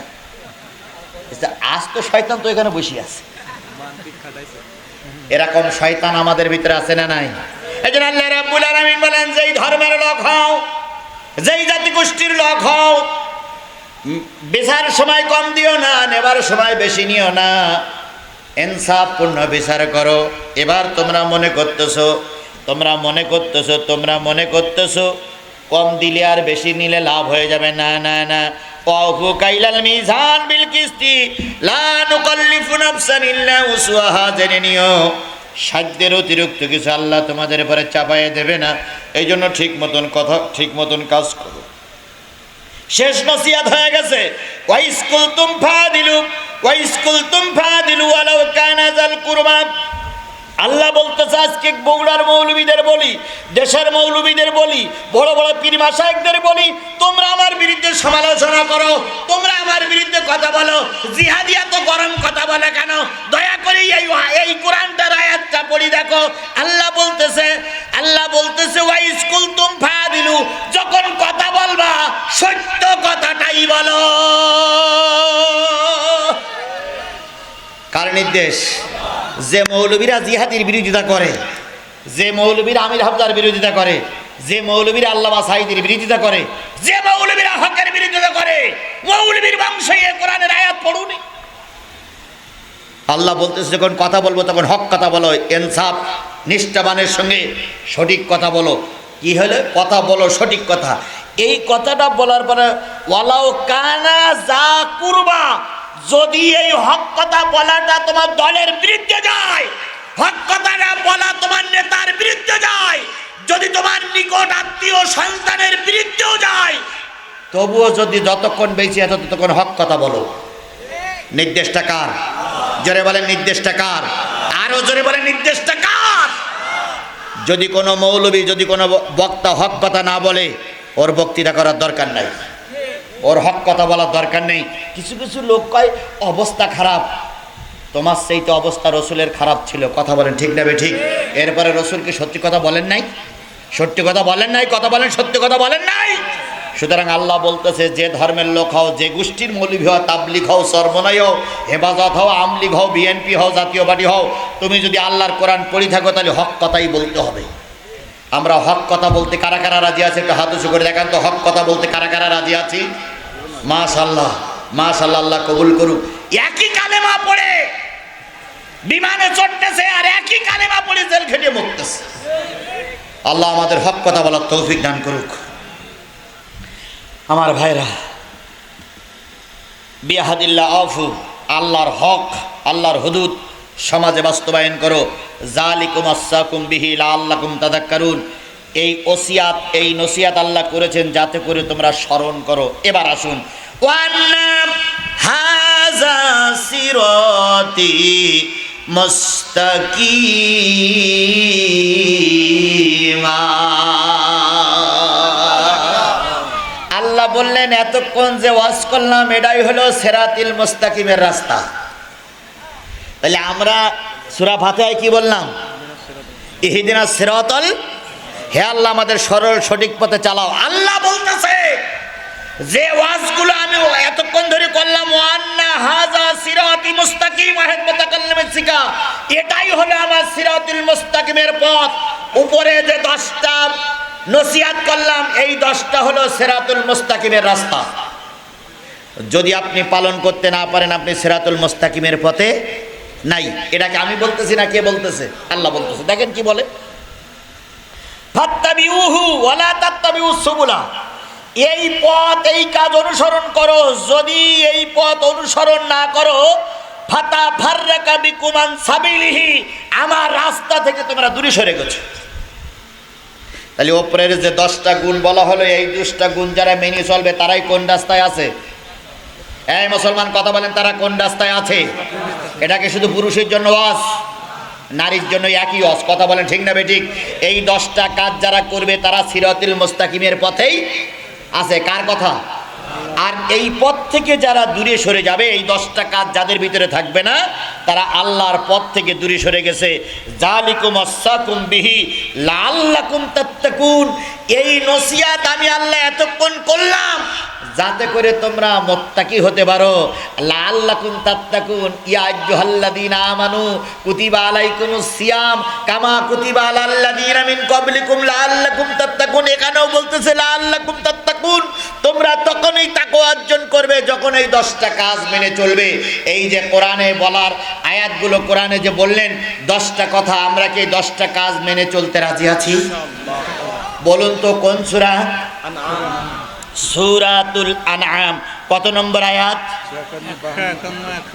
151, 152, 152, 153, 151, 52, 51, 52, 53, 151,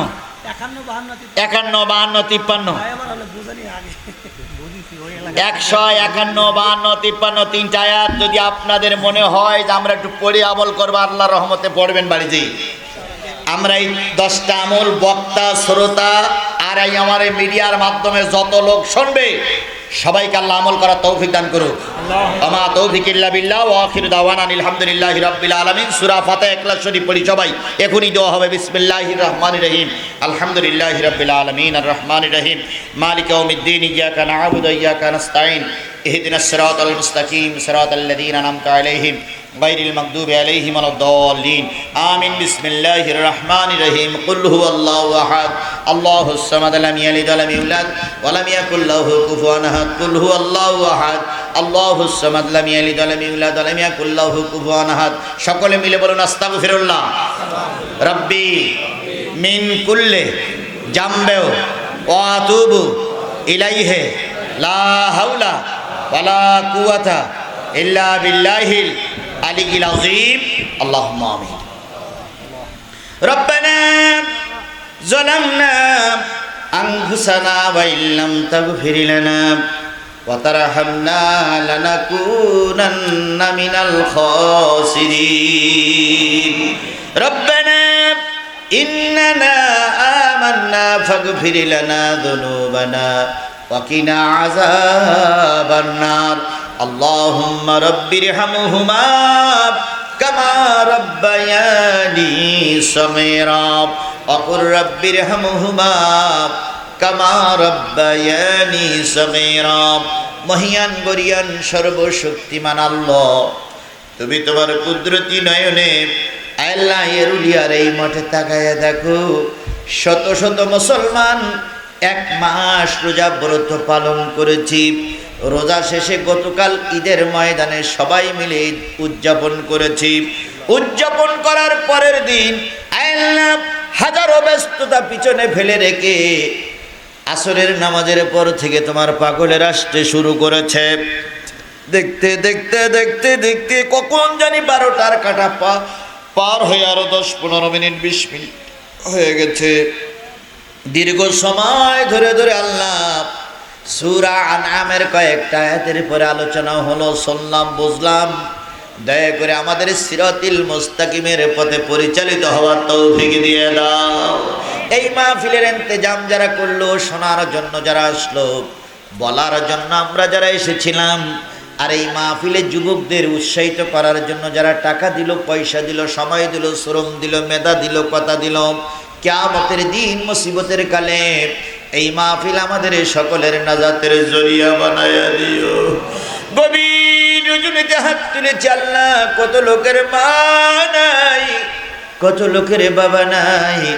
গত ঈদে মাকে নিয়ে ঈদ করেছিলাম, বাবাকে নিয়ে ঈদ করেছিলাম। এই ঈদে এসে দেখলাম ঈদ করে বাড়ি গেলাম, বাবার খাটের পরে বাবা নাই, মায়ের খাটের পরে খাট আছে, মা নাই।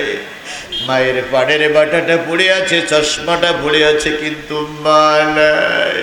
ও আমার রব, ও আমার আল্লাহ, পৃথিবীতে সবচেয়ে আপনজন হলো মা, পৃথিবীতে সবচেয়ে আপনজন হলো বাবা।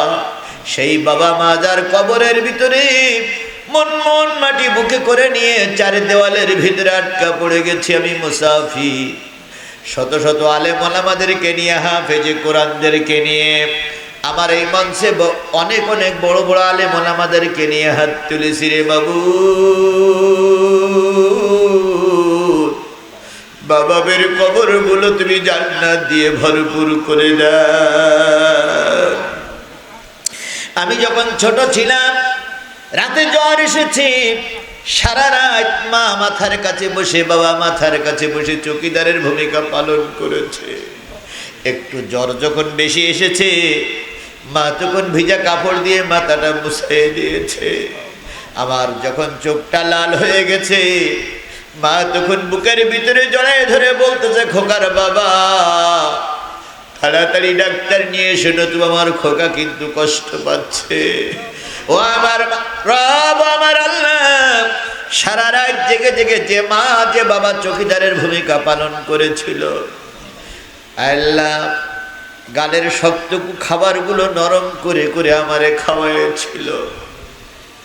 সন্তান বাড়ি আসবে, ঈদের দিন বাড়ি আসবে, আসতে দেরি হচ্ছে, সকলের চোখে ঘুম এসে গেছে। জনম দুঃখিনী মার চোখে ঘুম আসে না। ওই মা যার দুনিয়ার থেকে বিদায় হয়ে গেছে, আল্লাহ তারা ছাড়া মার ব্যথা কেউ বুঝবে না রে বাবু। দয়া করে মা হারা সন্তানগুলো আমরা হাত তুলেছি, আমাদের মা জননীর মাফ করে দাও। আমরা যারা বাবা হয়েছি, ঈদের দিন সন্তান বলল, আব্বু আমার একটা জামা কিনে দাও। যতক্ষণ সন্তানের জামা কিনে না দিতে পেরেছি, ততক্ষণ মনে শান্তি লাগে না। আল্লাহ যারা বাপ হয়েছে, আল্লাহ বাপ যাদের বিদায় হয়ে গেছে, প্রত্যেক বাপকে তুমি ক্ষমা করে দাও। আল্লাহ দাদা দাদি, নানা নানি, আত্মীয় স্বজন, মাতৃকুলে পিতৃকুলে শ্বশুর কুলের মানুষগুলোর আল্লাহ তুমি মাফ করে দাও। বিশেষ করে আল্লাহ মঞ্চে বসে আছেন অনেকে, আল্লাহ অনেকের আপনজন চলে গেছে। কাজী সাহেবের স্ত্রী বিদায় হয়ে গেছে, তারই সন্তান আজকে মাহফিলের তৃতীয় বক্তা। ও বাবু,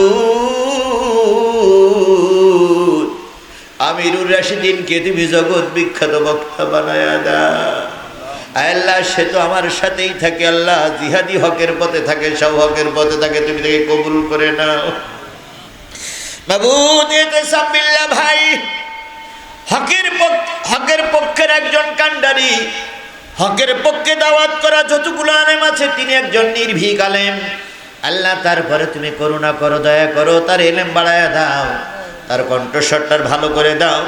আল্লাহ তার দ্বারা সমাজের উপকার হয় এমন কিছু কথা বলার তৌফিক দিয়ে দাও। মুরব্বী আমার পাশে বসা, কত রকমারি খাবার যে তিনি খাওয়ালেন, সব বলে শেষ করা যাবে না। আল্লাহ তারই সন্তান আলামিন যতগুলো মাহফিলে যাই, সবার আগে আলামিনকে পেয়ে যাই। আলামিনের কিছু না কিছু হাদিয়া প্রতি মাহফিল আমার জন্য থাকে। আজকে আলামিনের দুইটা সন্তানকে নিয়ে দোয়া করে গেলাম, দুইটা সন্তানকে তুমি কোরআনের হাফেজ বানায়া দাও। আল্লাহ দুইটা সন্তানকে তুমি কোরআনের হাফেজ বানায়া দাও। কোরআনে হাফেজ বাপ হতে পারে, আলামিনকে সে তৌফিক দান করে দাও। মুরব্বী এখন বিদায়ের পর্ব পড়ে গেছে, আল্লাহ তুমি দয়া করে ঈমান সহকারে বিদায় নিতে পারে তৌফিক দিয়ে দাও। আল্লাহ হজ করেছেন, তার হাজি হিসেবে কবুল করে নাও। পাশে আছে মাদ্রাসার শিক্ষক, মাদ্রাসা কমিটির সভাপতি সহ অনেক আপনজনেরা আছে, সবাইকে আল্লাহ তুমি কবুল করে নাও। ও বাবু,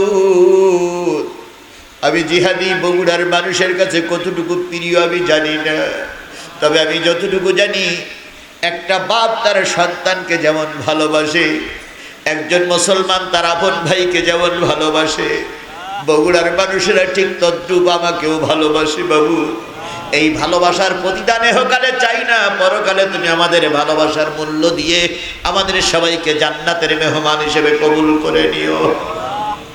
আল্লাহ তাআলা যত মা বোন আজকের মাহফিল শুনতেছেন সব মা বোনকে এই 10টা জিনিস আমল করার তৌফিক দিয়ে দাও, আমাদের সবাইকে হেদায়েত নসিব করে দাও।